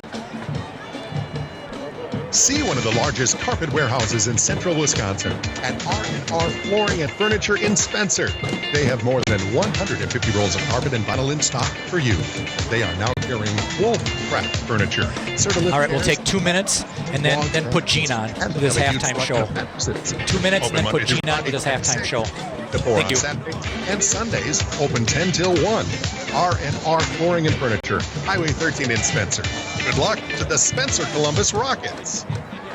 So have you ever been on vacation at work and suddenly had to check your checking account balance or do a funds transfer between accounts? Well, now you can check your account immediately via your smartphone with First Choice Credit Union's mobile banking app. Convenient at your fingertips. Stop in or visit their websites at firstchoicecreditunion.com to find out how to download the app. It's quick, it's easy. Call 715-387-8405 if you have any questions. First Choice Credit Union, federally insured by NCUA, membership eligibility required. Who do I wrestle for? I wrestle on my high school team for Jason Garcia, my fiercest competitor during practice and my biggest fan during meets. I wrestle for the chance to put our little high school right here in Wisconsin on the map. Wearing the uniform of your high school comes with a big responsibility. Younger kids look up to you, and the reputation of your high school depends on you. This message presented by the Wisconsin Interscholastic Athletic Association and the Wisconsin Athletic Directors Association. You You may not know much about Bear Creek Canvas in Spencer, but there's a pretty good chance you've seen their work. Bear Creek Canvas specializes in custom recanvassing for pop-up campers of virtually any make, model, or year. 11 years as the men's basketball coach at UW Superior, and the last 11 as head coach at an NAIA school, Valley City State of North Dakota. The fact that he spent 11 years at his last two positions was very impressive to the folks at Wayne State, who are looking for some stability for their men's basketball program. It's a great point you bring up, Gene, and there seems to be a lot of that in our profession for sure. People moving around, sometimes it's not by choice, but I think that's, to me, one of the marks of a really good program is not just to have success, but to try to sustain that over a period of years. And, you know, I was fortunate to have the opportunity that I did at Mid-State for 7 years, and then at UW Superior, ended up there, for 11 years, and that program took some time to build, and I was really proud of the success that we had there as well. And Valley City was a great place to work. I mean, in all three places, I think that's, part of it, are places that you want to be. And I think when you, at least for me, when I take a job, I do it from a perspective of, is this a place that, I'm going to spend my entire career and be happy with that. That probably wasn't the case when I first went to Mid-State. I, knew that was probably going to be a bit of a stepping stone job, and always remember when I went and interviewed there and left and said that, to the committee that, I'll probably only be here a couple years and move on. And I thought, well, that was probably a mistake that I talked about that. But I had the right people on the committee there, and they understood they wanted to try to have a successful program. And as it worked out, I ended up staying there 7 years and was really happy that I did, because if I had left after 2 years, that we certainly wouldn't have accomplished a lot of the things that we did. And so that taught me a little lesson. And when I went to Superior, wasn't so anxious to leave. I think the NAI level at Valley City was just appealing to me with the ability to offer some scholarships, and then the Division II level at Wayne State, just kind of full circle, the level that I played at, was very appealing. But again, really happy that I stayed 11 years at Valley City, and we were able to accomplish some of the things that we did. And now looking forward to a long stay, hopefully here at Wayne State. And I do think in this case, that was part of their hiring process, and they've gone through some coaching changes here, over the past 6 or 7 years, and having some stability was probably an important factor in their decision. So to be able to look at my track record and see that I haven't jumped around a lot, I think no doubt played a role in me getting hired here, and hopefully I'll be here for a long time. Jeff, interesting that reading some of the transcripts of your interview at Wayne State, some things that you felt were important about that job. You mentioned winning back-to-back games, winning on the road, and boy, the Northern Sun notorious for that, because you play those back-to-back Friday, Saturday games, and half of them, of course, in road conditions on the road. And there's a tremendous amount of travel as well in that conference. It's a real bus league. Tell us about the importance of those factors in building a successful program at Wayne State. That's critical, to be able to win on the road, and then in our league, not only to have the travel that we have, and then playing back-to-back Friday, Saturday games, and many times against some of the top-ranked teams in the country. That just adds to the difficulty and the challenge of it. The Friday, Saturday is not great for college basketball coaches. It's challenging to not have that time in between games, but it's just part of college athletics, especially on our level, where it just makes sense from a travel perspective to play 2 games on the road instead of making 2 separate trips. So everybody understands that, but at the same time, it presents a lot of challenges for the coaches, and it helps to have certainly some depth with your roster when you're playing back-to-back nights. And you just have to sort out a plan for how you prepare for that. And fortunately, when I was at Valley City, and even going back to my Superior days, when I first got there, the league was set up that way. So you would play Friday, Saturday, and I think my first road trip we had, we went to Stevens Point, and then I think we had Platteville and Whitewater weekend there, and so that was about as grueling as it gets in terms of playing road games, and especially having to play back-to-back. But I think you have to do a good job in terms of your preparation, and you have to have a certain amount of toughness to be able to win on the road, and especially if you're playing against really high-level teams. And so I'm very familiar with that format, with how we played not only at Superior but also at Valley City, and definitely looking forward to the great road venues that we'll play here in the Northern Sun. Jeff, we've spoken about this with Wayne Wagner at Viterbo, a guy that perhaps you know a little bit. Of course, a Marshfield native who's been the head coach at Viterbo for a long time, about NAIA basketball, something that most of us in Wisconsin don't have a lot of familiarity with. But could you comment about that, being at Valley City for 11 years, what that was like coaching on the NAI level, some of the differences, some of the advantages you may have had in NAIA basketball, and how that changes now going into the NCAA? Right, and that's another great question. The state of Wisconsin, of course, has a couple of NAIA programs in Viterbo where Wayne is at, and he's done a great job there. And Wayne is also, Viterbo joined our conference last year at Valley City, so we played Viterbo twice, and with my teams I tried to get back into Wisconsin a number of times. And then Cardinal Stritch is the other NAIA program who's had a lot of success, and there's only one NCAA Division II program in Parkside. So what happens in Wisconsin is, of course, the state league and the Division III leagues kind of overshadow those to some extent. But the NAIA, I've always sort of looked at it as, from an NCAA perspective, is they're probably somewhere in between NCAA Division III and NCAA Division II, just because you have the opportunity to offer basketball scholarships, and that can certainly change your talent. What probably skews that in Wisconsin is just the Division III level is so good, and it's such a nationally competitive league that certainly a lot of the Division III programs would compete very well in good NAIA leagues and vice versa.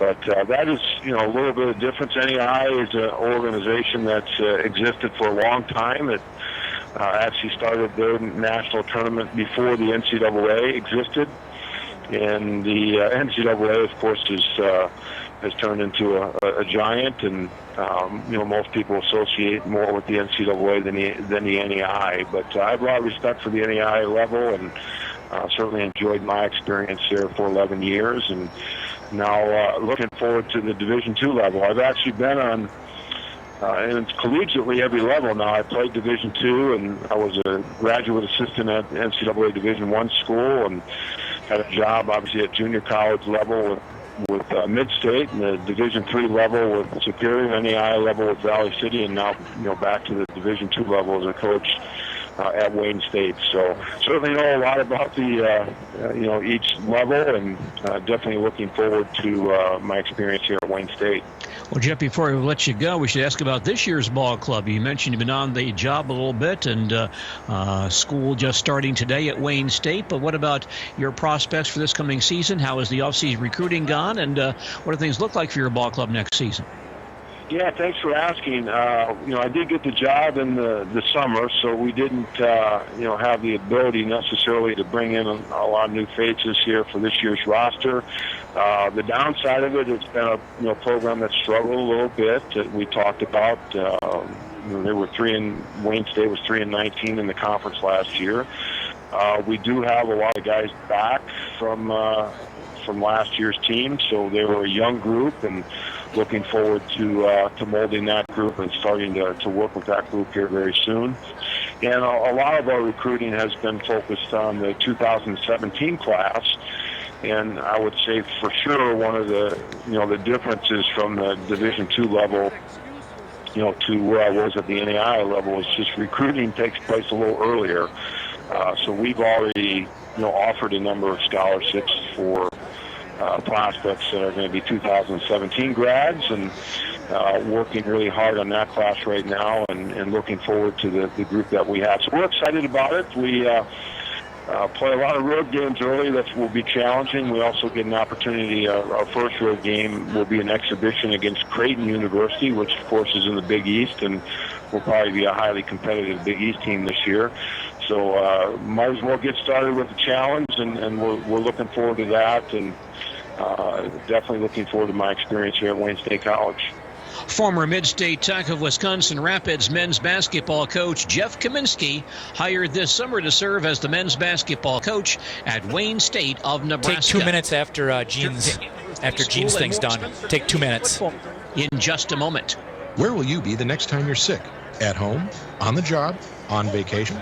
No matter where you are, you can get expert care on the phone for common issues like sinus infection and UTI.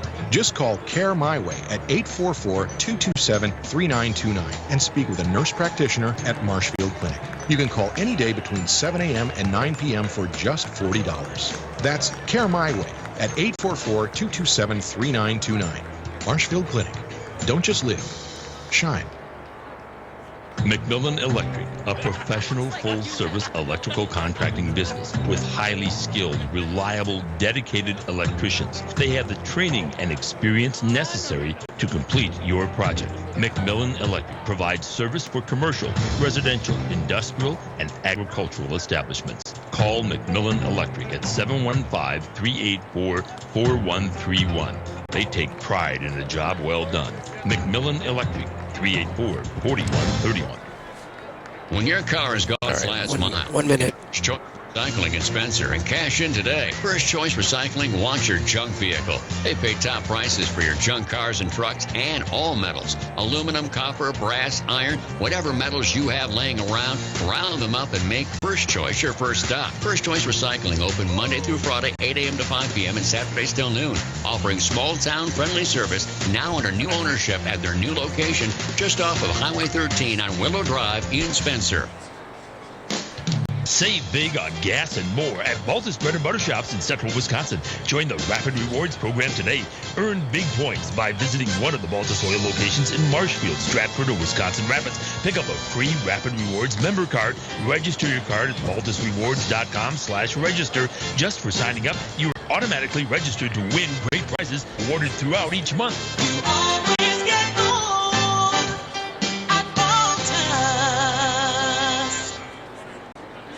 Here we are back at Amherst High School. Todd Schultz and Mike Warren doing the broadcast.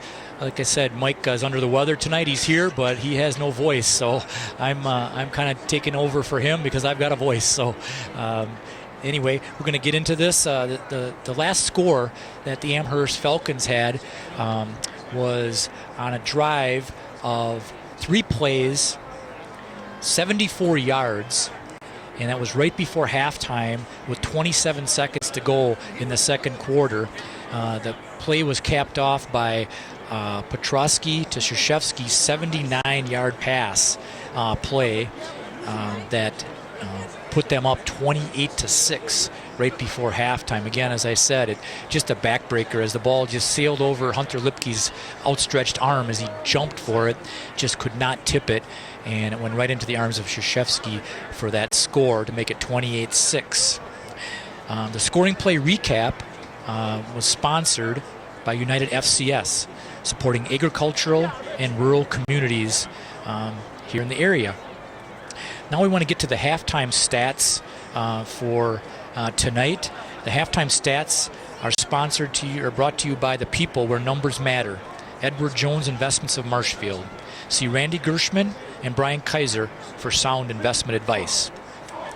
For the Amherst Falcons, they had 14 carries for 113 yards in the first half with 2 touchdowns.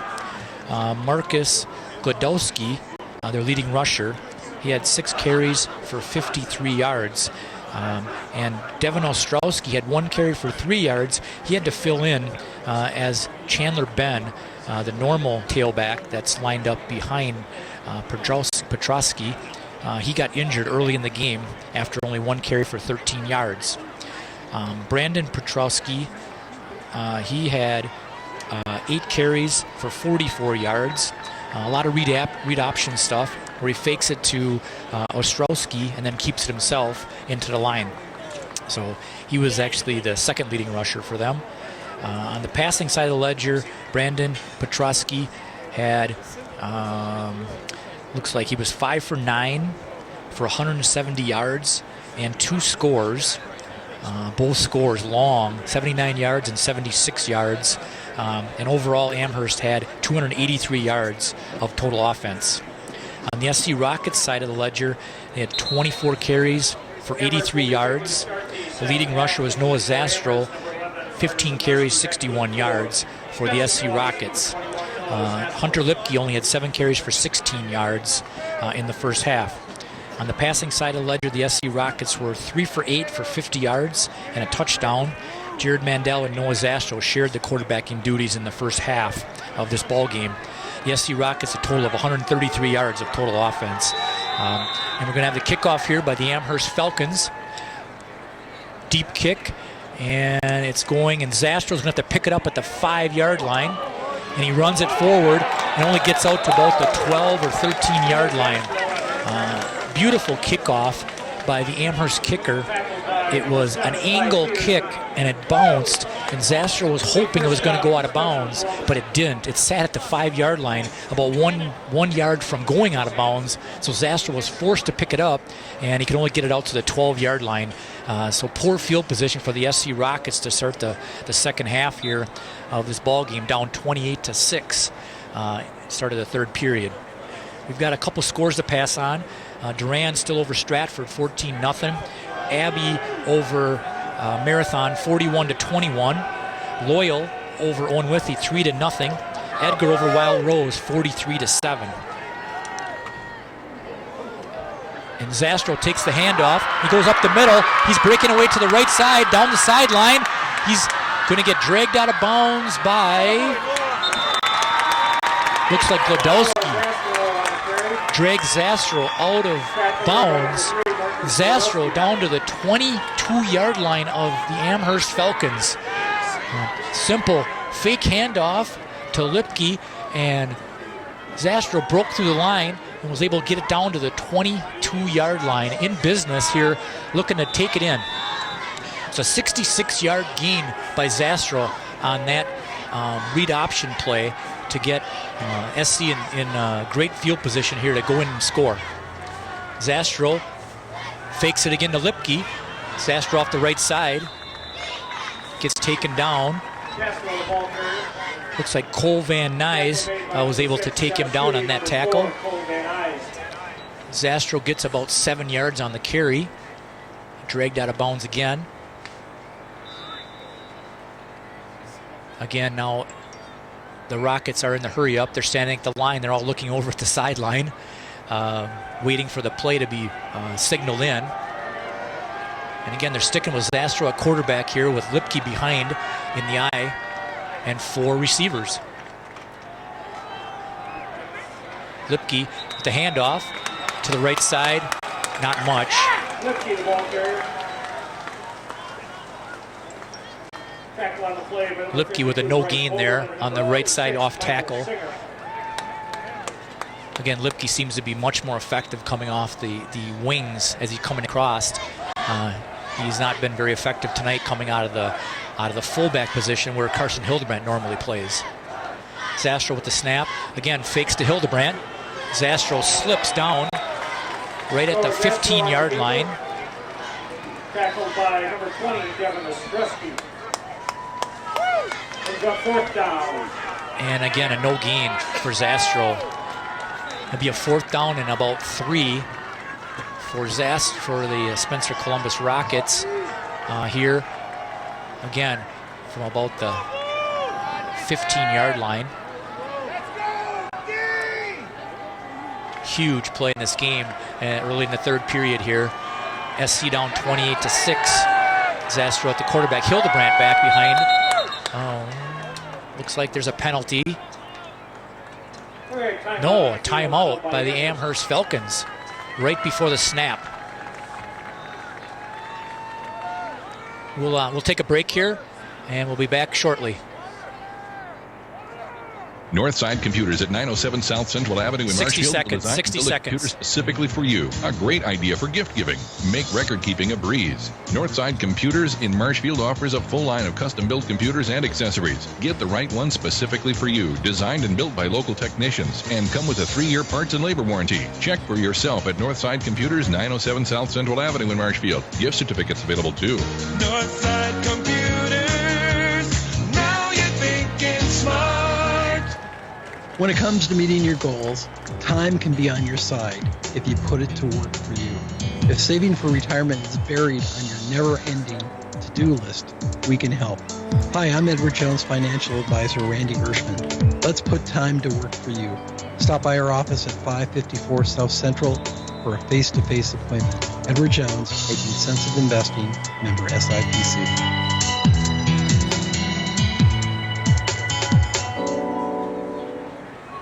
Here we are back to Amherst High School. Todd Schultz and Mike Warren on the broadcast. Coming back here, the SC Rockets have the ball at their own 15-yard line, or at Amherst 15-yard line, with a 4th and about 3 yards to go. Amherst didn't like something right before that 4th down play and called a timeout to make some adjustment. Again, Zastro in at quarterback, Hildebrandt behind. Looks like another penalty here. Early movement by the SC Rockets. Now it's going to be about 4th and 8 from the 20-yard line for the SC Rockets. Rockets huddling up this time, looking over to the sideline to get the play.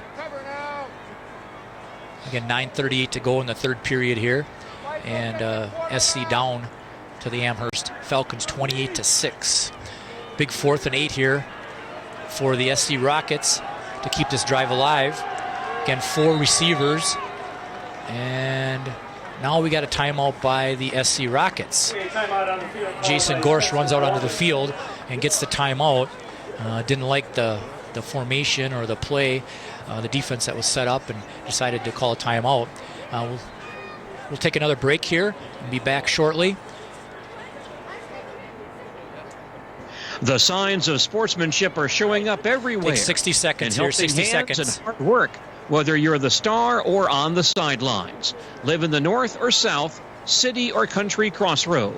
Sportsmanship is always in season in Wisconsin. Let's see if these 2 schools can become the next winners of the WIAA and Rural Mutual Insurance Sportsmanship Award. Exactly. This announcement from the WIAA. Is your furnace ready for winter? Call 387-3411. Talk with Weigel Plumbing and Heating about a complete furnace checkup. Let the Amana pros at Weigel Plumbing and Heating check belts, hoses, the heat exchanger, and everything else. Cleaning your furnace now can make your Amana furnace so much more efficient in the winter months ahead. Get that furnace checked up today. Call 387-3411 for the Amana experts at Weigel Plumbing and Heating of Marshfield. Here we are back at Amherst High School, and it was a 4th and 9. And Mandel went back for a pass, completed the pass, and the receiver, Ethan Meese, looks like he fumbled it after the catch. So Mandel with a beautiful pass to Ethan Meese, had the first down. He was tackled, and the ball came out, and Amherst fell on it.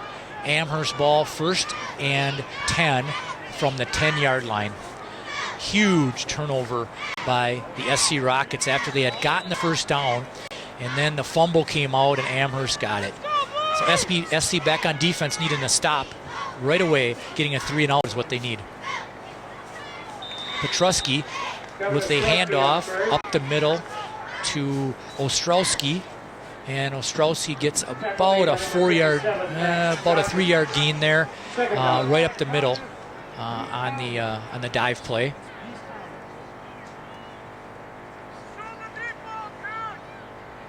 SC in a real need of a stop here again to get the ball back for the offense. Petrusky is still in the pistol all game long. Read option, gives it to Ostrowski. Ostrowski taken down right away and actually loses a yard on the play. So it'll be a 3rd down and about 8 for the Amherst Falcons. Again, another big defensive play here for the SC Rockets.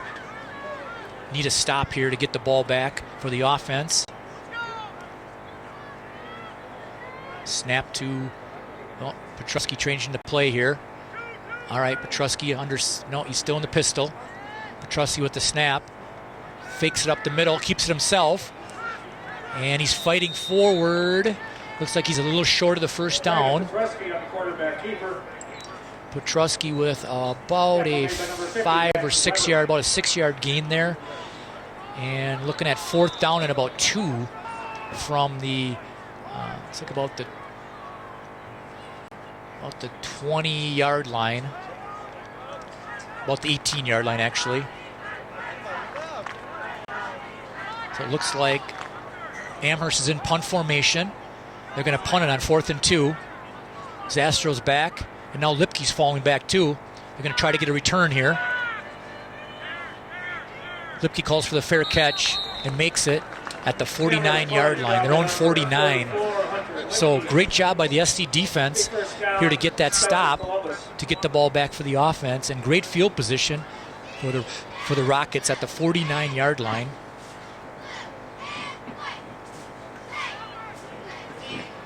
Again, Mandel on that last possession came in on 4th down after Noah Zastro has been handling the quarterbacking duties for most of the time. And he made a nice pass right on the money on a quick slant. And then the receiver fumbled it after he was going down. And Amherst was able to stop that drive on that turnover. Now, SC's got the ball back. Actually, they marked at the 50 yard line. Zastro back in at quarterback. He fumbles the snap. He's able to recover it. It was a high snap, and Zastro kind of juggled it up in the air like a juggler, and was able to bring it down just in time before he got hit by the Amherst defenders, and lost 2 yards on that play. So back to their own 48 yard line on a 2nd and 12 for the SC Rockets.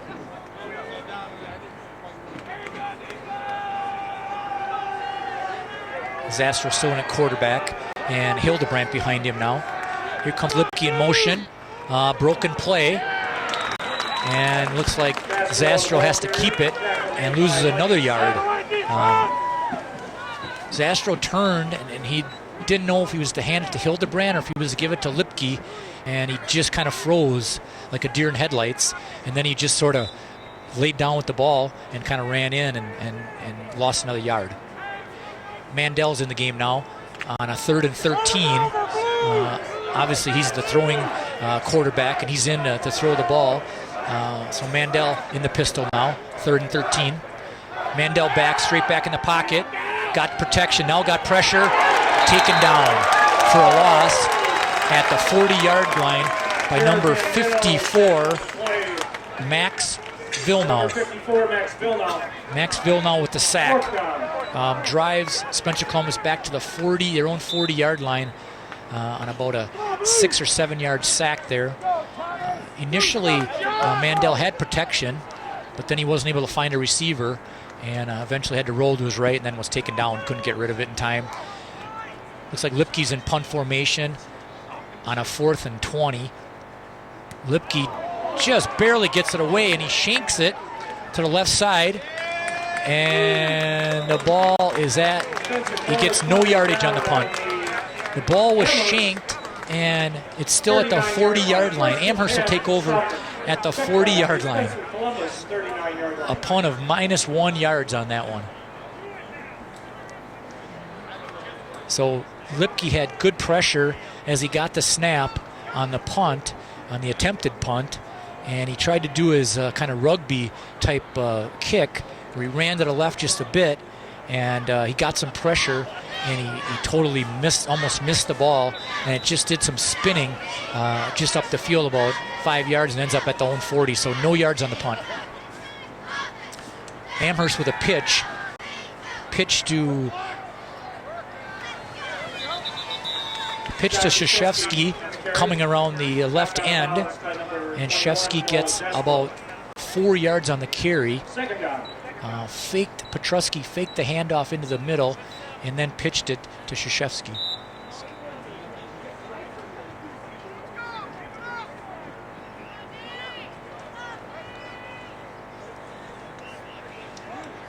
Petrusky back in the pistol formation again. Petrusky, he keeps it himself, taken down by, looks like number 65 for SC Rockets. There's Logan Zernitz, got the tackle there. 21-0, okay. Looks like the Durand is ahead of Stratford, 21-0. Petrusky with the handoff to Ostrowski. Ostrowski gets the first down, and he moves the chains. Gets down to about the 26-yard line of the SC Rockets, and it'll be 1st and 10 from there for the Amherst Falcons. We got 4:44 to go here in the third period. Still 28-6, Amherst leading. Handoff again to Ostrowski up the middle. Ostrowski with about a 3-yard gain. Down to about the 23-yard line of the SC Rockets.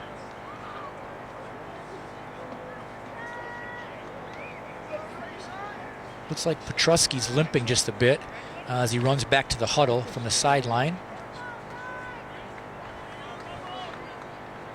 Petrusky, he's in the pistol again with Ostrowski behind him. 4 wide receivers. Handoff to Ostrowski up the middle. He found a hole that time, and that'll be a first down again for Amherst, moving the chains, getting down to about the 14-yard line of the SC Rockets. Now Amherst is on a nice drive here, working their way slowly to the end zone. Chewing up the clock in the third quarter here. 3:45 and counting. Petrusky, hands again up the middle.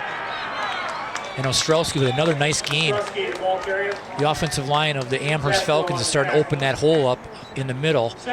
And gets a nice 6-yard gain by Ostrowski. Again, Amherst up to the line quickly. Getting the play from the sidelines.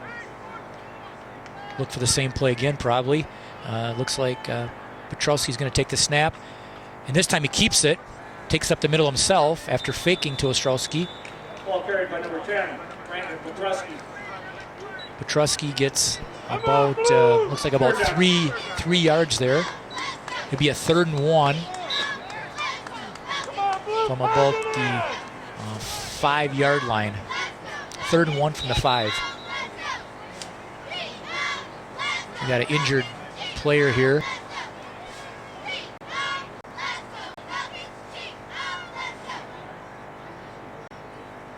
I don't know if it's an injury or a equipment failure, but Zernitz is coming out for the SC Rockets here, and he's been replaced. Again, 3rd and 1 here for the Amherst Falcons. Petrusky in the pistol as all game long. Hands it to Ostrowski. Kevin Ostrowski on the carry.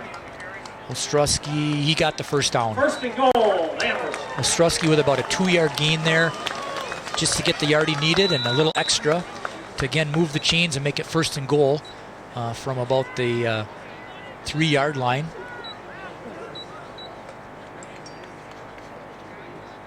Again, the clock keeps ticking here. 2:22 to go in the third quarter. Amherst really running some clock in this drive. Petrusky, another handoff. Ostrowski up the middle for a touchdown. Ostrowski up the middle, same dive play.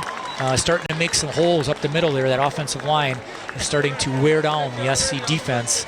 And again, just kind of pounding it now right at the SC Rockets. And a 2-yard touchdown run for Ostrowski. Now they'll attempt the PAT. And so far, the kicker for Amherst is 4 for 4, going for 5 for 5 here. And it's good. He's 5 for 5. on the game, and that makes it 35-6. And we'll take a short break here, and we'll be right back. United 60 FCS seconds. has been 60 serving seconds, please. agriculture and rural communities for nearly 100 years. They offer a wide array of financial products, such as loans and leases for farm operations and real estate financing, rural home loans, crop insurance, tax preparation, and much more. Contact your local United FCS office today. A cooperative devoted to the success of our members. United FCS. Equal opportunity lender and provider. I bet I know what you're not thinking about right now. Safety issues when it comes to water and electricity.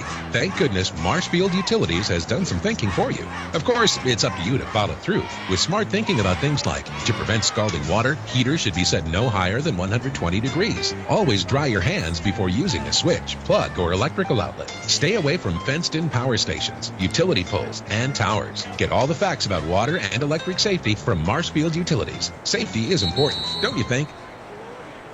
Here we are back to Amherst High School. Amherst has just scored again, making it 35-6.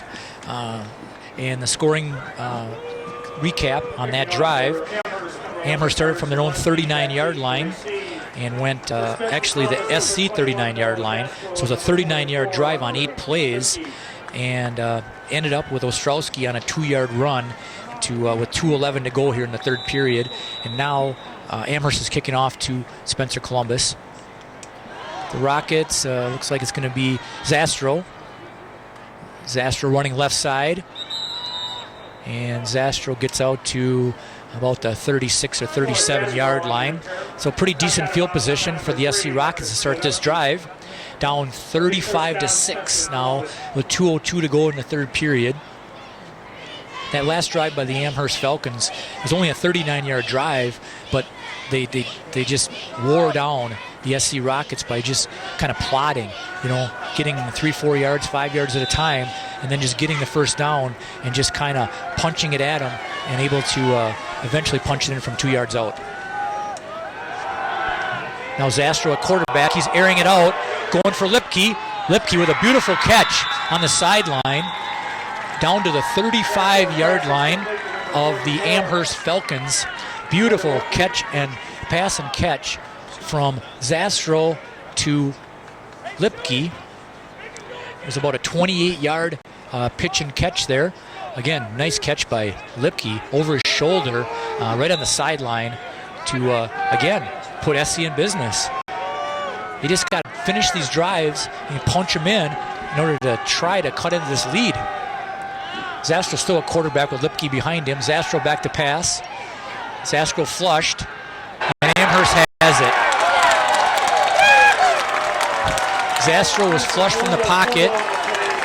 He tried to run up the middle, and he got hit and fumbled it forward, and there were 3 Amherst defenders waiting to pounce on it at the 32-yard line of Amherst is where Amherst will start this drive, 1st and 10. You just can't have turnovers against a team like this. Amherst is just too good to have any giveaways. You got to play pretty much perfect football to try to beat this team, and SC's been far from perfect tonight, and that's why they're down 35-6. Petruski back to pass. He's got all day. He's throwing it deep, going to Krzyzewski, and it's out of bounds. Knocked away by Lipke right on the sideline. It was simply a fly pattern for Krzyzewski, and Lipke was right there to knock it away. Be 2nd and 10 here, again, from the 32-yard line of Amherst. That's the thing about Amherst. They don't just sit on it. They continue to play. At the end of the first half, when they went for that long pass with 37 seconds left, it surprised me, and it obviously surprised the SC defense as well. Thinking that they're probably going to go in halftime 21-6, but they were able to score. And here again, they're going deep when they're up 35-6. Petruski back again to pass. He rolls out to his right. Again, he's going to take a sack here. Didn't make an ill-advised throw. Smart play. Petruski took about a 2-yard loss there. Again, not making an ill-advised throw. Smart play to not make a turnover. You got a big lead, and and just go ahead and take the sack and live to play another down. 3rd and 12 now for Amherst. We're about the 30-yard line now. Stacking the receivers on both sides. Again, back to pass for Petrovsky. Going to be a screen pass. A middle screen to Ostrowski. Ostrowski gets about 5 yards there on a little screen pass. SC smelled that one out pretty well. They saw as the offensive linemen from Amherst were letting the defensive linemen go through. They kind of smelled it and only got 5 yards on that one. Now it's a 4th and 5, and looks like Amherst is going to bring the punt team in to kick it away here with about 32 seconds to go in the 3rd period. And again, Amherst up 35-6. They need to get the punter out there, though. Right now they got everyone else out there, but the punter, here he comes, he was switching shoes maybe or something over here on the sideline. Looks like Amherst is going to have to call a timeout. Timeout on the field called by Amherst. The punter couldn't get on the field in time. So not sure what he was doing over here, if he expected them to be going for it or something, but the punter didn't get out there, so Amherst has to spend a timeout. We'll take a break here and be back in a little bit. Spencer is a wonderful place to live. Let's take 30 seconds here. Let's take 30 seconds. Anderson Electric and Spencer specializes in residential, farm, commercial, and industrial electric work. Qualified electricians have the trenchers, aerial equipment, emergency generators to get your electrical job done. Contact Anderson Electric for information on farm rewire grants and focus on energy lighting incentives. Call Anderson Electric, 715-659-2344, and like them on Facebook. Anderson Electric, Central Wisconsin's leader in ag wiring. Here we are back at Amherst High School. Just give you a couple updates on the statistics here. Hunter Lipke, again, just only has 8 carries for 16 yards. That's kind of one of the big stories of the game. He just hasn't had very many carries, and when he hasn't got much for yardage. His biggest run of the night's been 10 yards. It's been all Noah Zastro, 21 carries for 135 yards. They've really featured him exclusively at the quarterback position and really using Lipke a lot as a decoy, really, is what's been happening a lot. And Carson Hildebrand only got 2 carries for 6 yards. So it's kind of been the Noah Zastro show here, trying to get him back in the game. Now we got Amherst back in punt formation. Petrovsky's back there. Looks like he's going to be the punter now rather than their normal punter. Long count here. Trying to draw him off sides, maybe. Petrovsky gets the snap, kicks it away. It's a short kick. And it bounces, and Lipke grabs it. And the officials blew it dead. I think it... Amherst punt is down on the Spencer Columbus 38-yard line. It'll be first down. Spencer Columbus will take over at the their own 38-yard line after that short punt by Petrovsky. And they'll start their drive there on the 1st and 10. There's only 4 seconds left in the 3rd quarter here. Again, Amherst up 35-6. Looks like Mandel's back in at quarterback.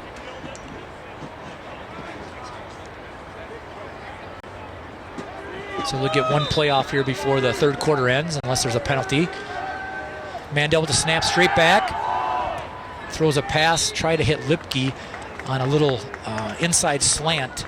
A pass was behind him, and Lipke was not open. He was well covered, so Mandel did a good job of actually throwing it into the ground so it wouldn't get picked off. That'll be the end of the 3rd quarter. We'll take a break here from Amherst, and we'll be back shortly. Marina Schilling Funeral Home with take a 60 seconds here, 60 seconds. Area families. Kevin Hansen is available to answer your pre-planning questions. He can also assist you with funerals, cremation, memorial services, and funeral trusts. Plan ahead for peace of mind. Visit their website, marinaschilling.com. Marina Schilling Funeral Homes for the 21st century. Colby, Abbotsford, Dorchester, and Owen.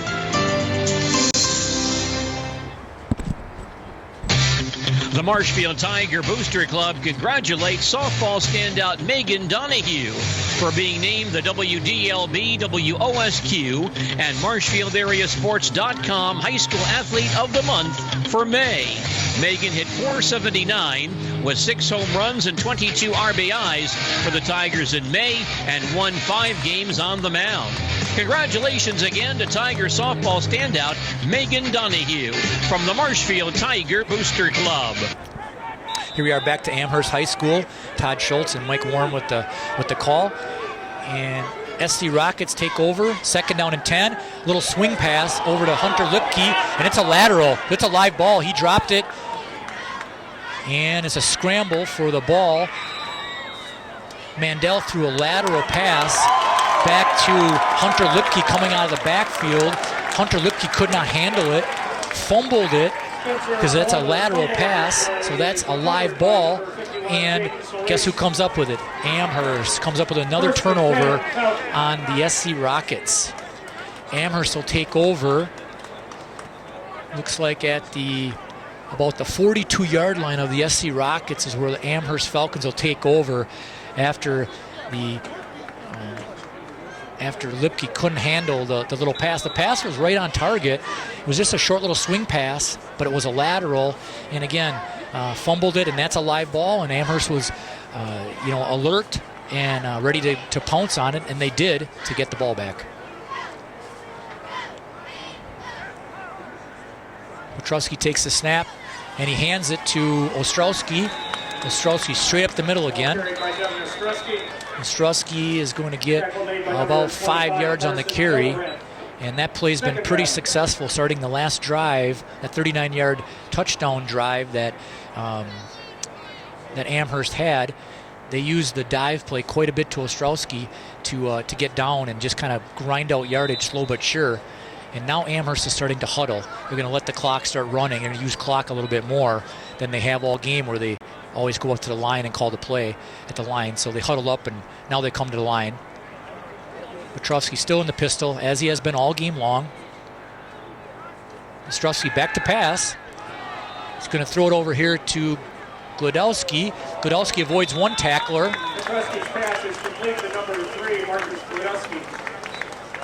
Glodowski gets the first down. Knocked out of bounds by number 44, Hunter Lipke. 1st and 10, Falcons. The ball's at the 28-yard line on a 10-yard pass from Petrovsky to Glodowski to get the first down. Just a little swing pass, kind of a wide receiver type screen almost. And he was open in the flat, and Petrovsky hit him and was able to get a nice little 10-yard gain for the first down. Petrovsky at the pistol with Ostrowski behind him. He hands off to Ostrowski, up the middle again. Kevin Ostrowski on the carry. Ostrowski gets, again, another 5-yard gain. Max Weber. I mean, that's pretty common here now. They've been getting 5 yards at a crack on that play, and it makes 2nd and 5 quite a desirable down, because you can do almost anything on 2nd and 5. Puts the SC defense on their heels when you got a good first yard gain like that.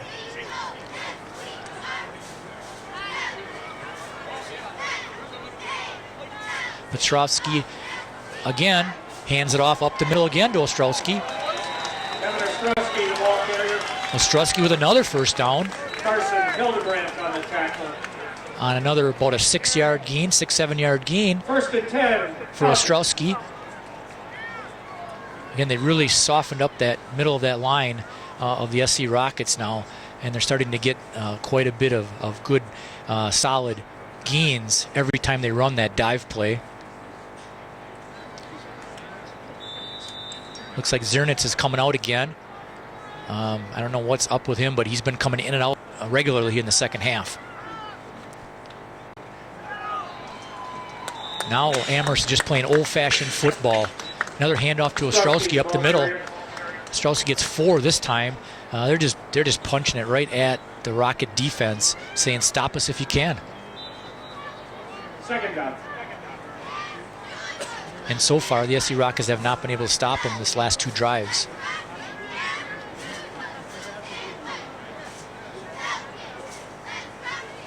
Now they're letting the clock run here. trying to use some time. Down to 9:30 left in the fourth quarter. Again, 35-6 Amherst at this time. Petrusky with the snap. And again, another handoff up the middle. Oh, Ostrowski's in the end zone. He's in the end zone for an 11-yard touchdown scamper for Ostrowski. The line opened up like the Red Sea. He never got touched. Ostrowski right down the middle of the SC defense for an easy 11-yard touchdown.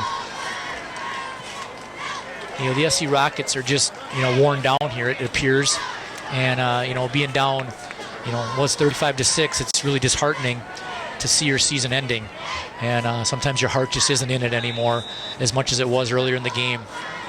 Makes it 41-6, the Amherst Falcons with the extra point.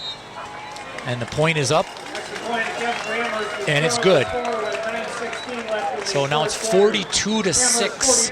The Amherst Falcons lead with 9:16 to go, and we'll take another break and be back shortly. Northside Computers at 907 South Central Avenue in Marshfield will design and build 60 seconds, please. 60 seconds. Great idea for gift giving. Make record keeping a breeze. Northside Computers in Marshfield offers a full line of custom-built computers and accessories. Get the right one specifically for you, designed and built by local technicians, and come with a 3-year parts and labor warranty. Check for yourself at Northside Computers, 907 South Central Avenue in Marshfield. Gift certificates available too. Northside Computers, now you're thinking smart. See one of the largest carpet warehouses in central Wisconsin at R&R Flooring and Furniture in Spencer. They have more than 150 rolls of carpet and vinyl in stock for you. They are now carrying wool furniture, Certa-Lift chairs, and custom log beds. And they have a huge selection of mattresses. Open Monday through Friday, 10 to 6, 10 to 4 on Saturdays, and Sundays, open 10 till 1. R&R Flooring and Furniture, Highway 13 in Spencer. Good luck to the Spencer Columbus Rockets. We're back to Amherst High School. We got 42-6. Amherst just scored. The scoring play, Ostrowski with 11-yard run. It was a 58-yard drive on 6 plays, and Ostrowski got an 11-yard scoring run to cap it off. The kickoff now taken by Carson Hildebrand. Again, a squib kick basically by the Amherst kicker. And SC will have good field position again at the, looks like about the 37-yard line, their own 37. Again, down 42-6 with 8:56 to go, and the clock is running. Now the SC Rockets are just going to try to play this one out and see what they can do here, being down 42-6. It's just disheartening to see your season ending here at Amherst. Handoff to Lipke coming across the formation. Hunter Lipke gets about 8 yards on the carry.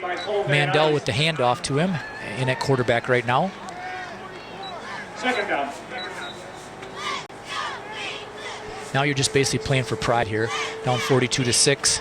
Just trying to finish this one out, and SC Rockets have had a good season, but it's going to end here tonight. It looks like being down 42-6 with 8 minutes to go.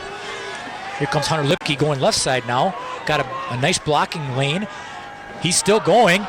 He's cutting it back. He's across the 30, across the 25, down to the 20, down to the 15-yard line of the Amherst Falcons. Beautiful run by Hunter Lipke. Looked like he was going to go out of bounds, but was able to keep his footing and juke one of the Amherst defenders and get it down to the 15-yard line on a 38-yard scamper by Hunter Lipke. Again, more in his customary running where he's used to it, where he comes off that wing and comes across the formation. That's where he's been best all season, and 2 nice runs there back-to-back. Now we've got a timeout by Amherst here, and we'll take a short break here, and we'll be right back to Amherst High School. Business insurance. If you own a business, you need coverage. Let's do a 30-second here, 30-second. Schwartz Insurance. Over 90 years experience and 3 generations of family ownership. Let Schwartz manage your business insurance program. Schwartz Insurance. Be sure. Check out Schwartz at BeSureOnline.com. That's BeSureOnline.com. Or call 387-1130. Schwartz Insurance. Be sure. Here we are back to Amherst High School. Got a scoring update here. Abbotsford up 48-33 over Marathon. And Durand is 21-7 over Stratford. And we've got another scoring. Loyal is up 9-0 on Owen Withy. And that's a final. So Loyal will advance in a 9-0 win. In the meantime, a handoff to Carson Hildebrandt, and he's in the end zone for a touchdown. Looks like about a 14-yard touchdown run by Carson Hildebrandt on just a dive play up the middle. Actually about 15 yards for Carson Hildebrandt. When we came back from break, they handed it off. It was Mandel handing it up the middle to Hildebrandt, and a beautiful hole opened up by the SC offensive line for a 15-yard touchdown run. SC is going to go for 2. Down now 42-12. Handoff to Zastro. No, it was looks like it was Carson Hildebrandt up the middle, and he was stopped. He did get it. He got it. Got the 2-point conversion. Just sneaked it in over the line. And it makes it 42-14 here with 7:24 to go in the fourth period. So now you can probably expect an onside kick here from the SC Rockets to try to somehow get the ball back again and try to score one more time with the 7:24 left to go. We'll recap that scoring drive here. Carson Hildebrandt had the 15-yard run. It was a 63-yard touchdown drive on 3 plays. The big play, of course, was the Hunter Lipke run, where he got it down to about the 15-yard line, and then Hunter Hildebrandt took it in from there. So it's just unfortunately a little too late here, but it's kind of nice to get another touchdown for the SC Rockets. That puts Hunter Lipke up to 10 carries for 62 yards for the game. Again, running out of his customary wing formation is where he got that last large 38-yard run. Now we'll see what SC actually does. I'm speculating an onside kick, and so is Amherst. Amherst has 10 players within 20 yards of the ball right now, anticipating the onside kick from Lipke.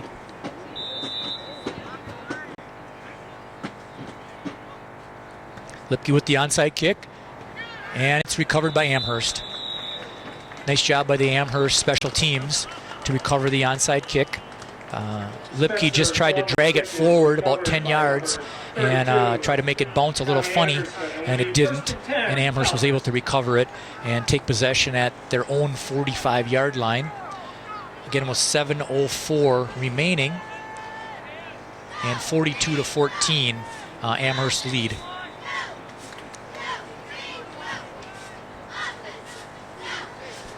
So here comes Amherst now. They'll probably try to run some clock here, but again, you never know with the Amherst team.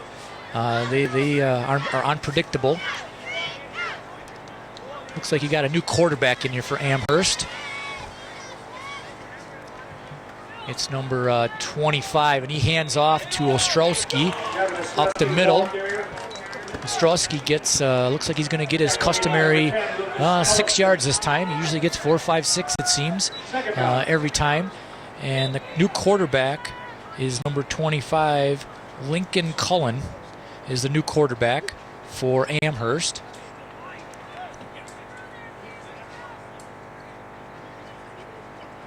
And again, they line up at the line, but now they're looking for the play.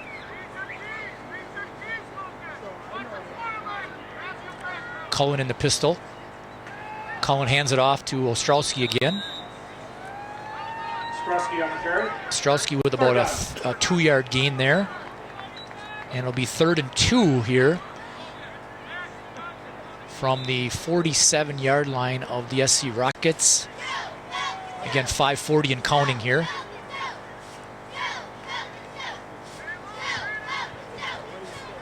It's kind of strange to see everybody at the line, and then they all just stare over at the sidelines, and then they check their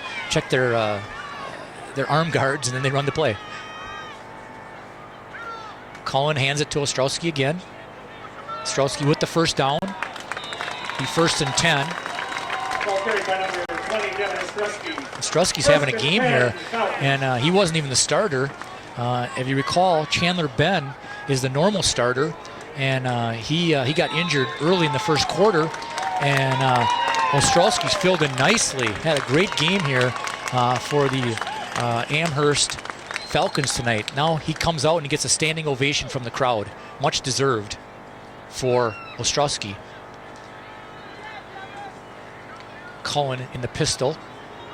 Cullen now hands it off to, looks like number 40 there, coming in the game. Aiden Elwood. He comes into the game for Ostrowski, and he gets only 1 yard. And we got a final now. Stratford lost 21-7 to the Durand football team tonight. So Stratford's going home, as is the SC Rockets tonight. They're going home as well. Both teams have had good seasons, but can't get it past level 1. Now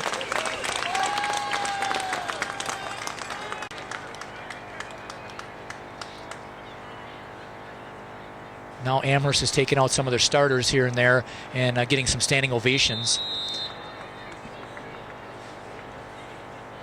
Penalty on the play, delay of game, Amherst.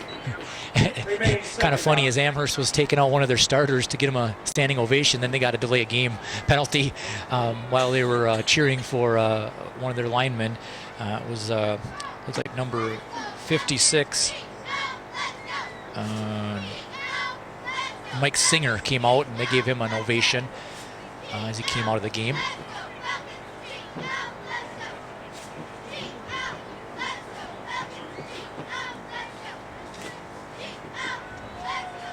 Now again, Amherst just waiting at the line, letting some clock run off. Down to 3:05 in the ball game. Still 42-14 here, and now there's another flag after the delay of game. Another delay of game by Amherst.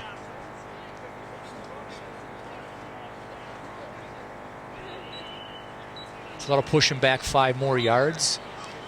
And now it's going to be a 2nd and 20 for the Amherst Falcons. 2:57 to go here.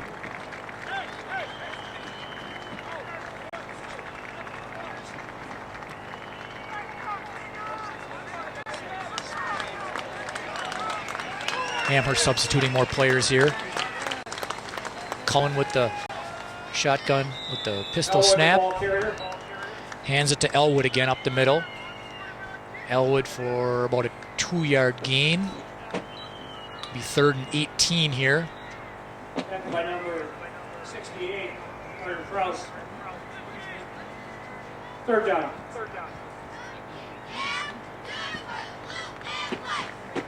Now they're bringing Hunter Lipke out of the ball game as well here. Let him get a standing ovation from their fans at SC.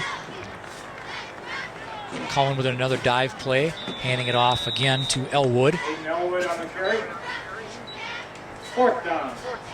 Elwood with about a 2-yard gain there. Just looking to run the clock out here. Both teams want this game to be over with. It's 42-14. And just kind of playing out the string here. Now mass substitutions by Amherst. They're going to punt it looks like. 4th down and 14. And Amherst is going to punt.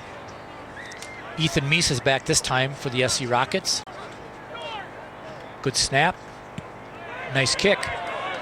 It's going to drive it back inside the 10-yard line. We're close to it.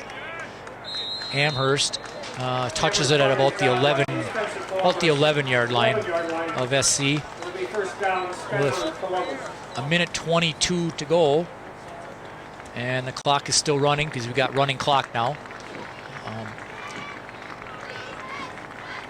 1:13 and counting. And SC will take over at about the 11-yard line.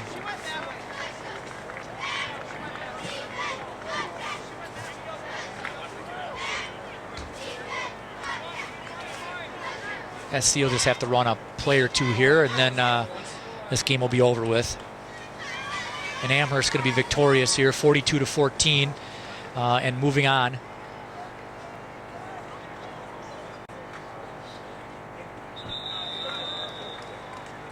And Amherst will be moving on to level 3.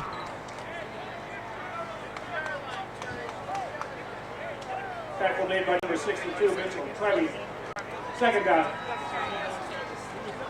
Spencer Columbus ran one play there, no yards. Got a lot of reserves in there now for the SC Rockets. Hard to make out who the running back is now. Handoff to number 17. It's like Leonardo Rodriguez with the carry. And he'll get about 5 yards on that, and that'll be it. That'll do it here from Amherst High School. Amherst victorious, 42-14 here in this level 2 ball game. Really not much of a contest from the start. All right, we'll take a short break here, and we'll be back to wrap it up here for you at Amherst High School. When times are good in agriculture, everyone claims to be an ag bank. At Citizen State Bank of Loyal, we are an ag bank for all times. Take 90 seconds. Take 90 seconds, please. Of our farmers. That commitment to agriculture has been our way of life for 105 years. Why we are involved in a number of farm organizations. Why we have expanded our ag staff, and why we will be here for this generation and the future generations on your family's farm. Citizen State Bank of Loyal, Granton, Neillsville, Spencer, and Marshfield. We finance Wisconsin's agriculture. Visit the WIAA website to access all the tournament pairings and scores, as well as association news, resources, and information on health and safety issues, sportsmanship, rules and regulations, and materials that help promote and maintain the proper perspective for interscholastic sports. It's all available at www.wiaawi.org. This message from WIAA. For nearly 50 years, generations, has been manufacturing furniture for retail stores all over the nation. To accomplish that job, it takes time and dedication to meet the needs of their customers. A complete team effort to get the job done. Lang Furniture thanks you for listening as these young athletes make that same team effort. Good luck to all the players and coaches. They hope you'll continue to follow that team concept throughout your life. A message coming your way from Lang Furniture of Marshfield.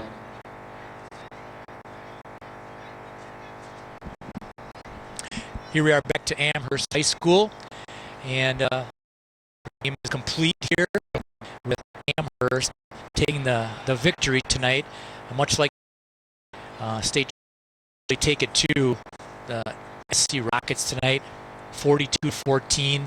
The game was really never in doubt as Amherst jumped to a quick 21-0 lead, and Spencer Columbus could never really recover from that. They did get it to 21-6, but then Amherst scored again at the end of the half, and we're up 28-6, and then it was pretty much all Amherst for the rest of the second half. SC Rockets did have some turnovers in the second half that could have maybe changed the game slightly. A couple of fumbles were big when they turned over the ball, and Amherst was opportunistic and was able to jump on those fumbles and retain possession and stop any SC drives that they did mount, which they did get a couple going, but then they shot themselves in the foot there with a couple of fumbles that stopped the drives. We've got a couple of finals here in the local area.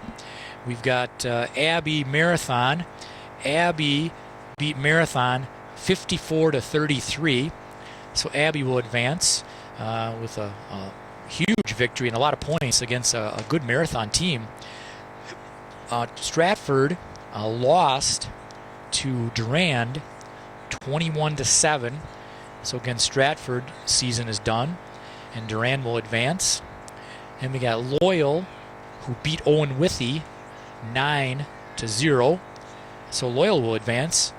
And we've got Edgar, who just really laid it to Wild Rose tonight, 60-7.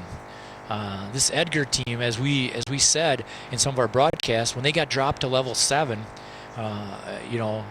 Division 7, we thought they'd be a tough team down in Division 7. Even though they haven't had quite as successful a season as they normally have, with a few more losses this year, they can definitely do some damage down in Division 7, where Wild Rose was the number 1 seed in that division down there, and Edgar was able to take it to him tonight again, 60-7. So we'll take a break here again, and we'll come back shortly to maybe give you some stats and wrap it up from Amherst here tonight. Do you have a long-distance relationship with breakfast? Does your morning commute take you farther away from the crispy hash browns and freshly brewed coffee you love? Do you tell yourself you're too Take busy? 90 seconds, please. 90 seconds. Sausage and fluffy eggs. Don't settle for missing breakfast. Let McDonald's close the distance between you and the most important meal of your day. Come together with all your breakfast favorites in the bold flavor of McCafe coffee. Right now, get any size coffee for $1. Yeah, no. Price and participation may vary. You know a good teammate when you see one. Hardworking, reliable, and most of all, someone who knows that success is best achieved when people work together. At Ministry St. Joseph's Hospital, we work with all of our patients as a team to make the best decisions for their health. That's why we're proud to sponsor Columbus High School Dons Sports, because the world needs more great teams. Get to know us better at ministryhealth.org. Ministry Healthcare. Knowing you better means treating you better. McMillan Electric, a professional full-service electrical contracting business with highly skilled, reliable, dedicated electricians. They have the training and experience necessary to complete your project. McMillan Electric provides service for commercial, residential, industrial, and agricultural establishments. Call McMillan Electric at 715-384-4131. They take pride in a job well done. McMillan Electric, 384-4131. Who does Loyal play? We're back here at Amherst High School, and where we've seen this powerful Amherst Falcon team impose their will on the SC Rockets tonight, 42-14. Amherst is all they're advertised to be. Again, they won the state championship last year, and I believe went undefeated. This year they did have one loss early in the year to St. Mary's Springs, but here they are again, moving on to level 3 against a good SC Rocket team. But again, Amherst just too much for the SC Rockets to handle tonight in basically all facets of the game. Again, 42-14. Now it looks like some of the other matchups for next week that we have, at least at this time, we're going to have looks like either Stanley Boyd and Elk Mound, either one of those teams against Durand, who beat Stratford tonight. That'll be a level 3 game. Stanley Boyd being the 1 seed, but we haven't gotten a score on that one to see if they won or not, but they definitely were the favorite against Elk Mound. Then we have Amherst, who will play against either Winnebago Lutheran or Southern Door next week in level 3 action. And Loyal, who advanced tonight with a 9-0 win over Owen Withee, that must have been quite a defensive battle, will advance, and they will play the Edgar Wildcats next week. And Edgar won tonight 60-7 in their game against Wild Rose. And again, Wild Rose was the number 1 seed, but it didn't look like it tonight, as the Edgar Wildcats just obviously put it to them 60-7. So that's going to be one heck of a ball game. A couple of our local teams here going at it, Loyal and Edgar, and I guess we'll see if we're going to be doing that game. I hope we are, but I guess they'll Mike, Warren, and Gene, and the rest of the powers that be will decide if we're going to be covering that game next week. That'd be my choice if I have the pick, but I'm just a fill-in guy, so they'll make those decisions for next week. Mike Warren, who is here. You haven't heard him tonight because he has no voice. He's just kind of whispering things to me and helping guide me through this broadcast, because this is my first play-by-play broadcast. Usually, as you know, I'm the color guy, and I just chime in when I see things or whatever the case may be. Quite an easy job compared to this play-by-play, but Mike has guided me through this really nicely tonight, and I really thank him for helping me. And he told me next man up, so I was basically kind of thrown into the fray here, because he lost his voice this morning. He had it last night.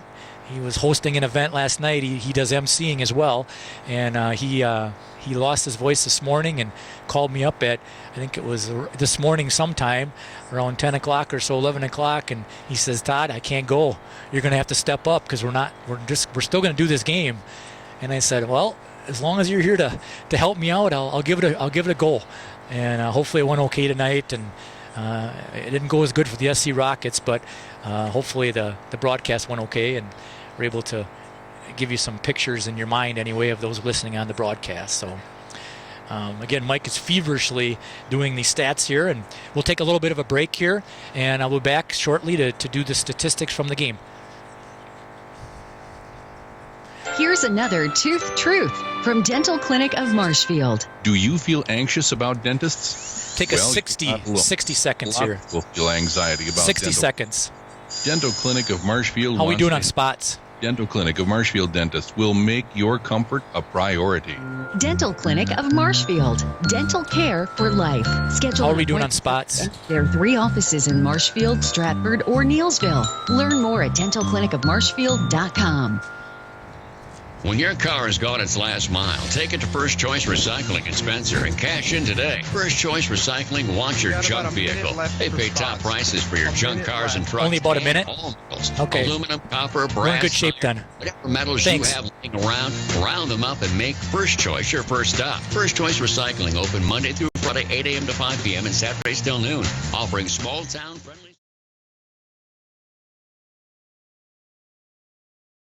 Drive in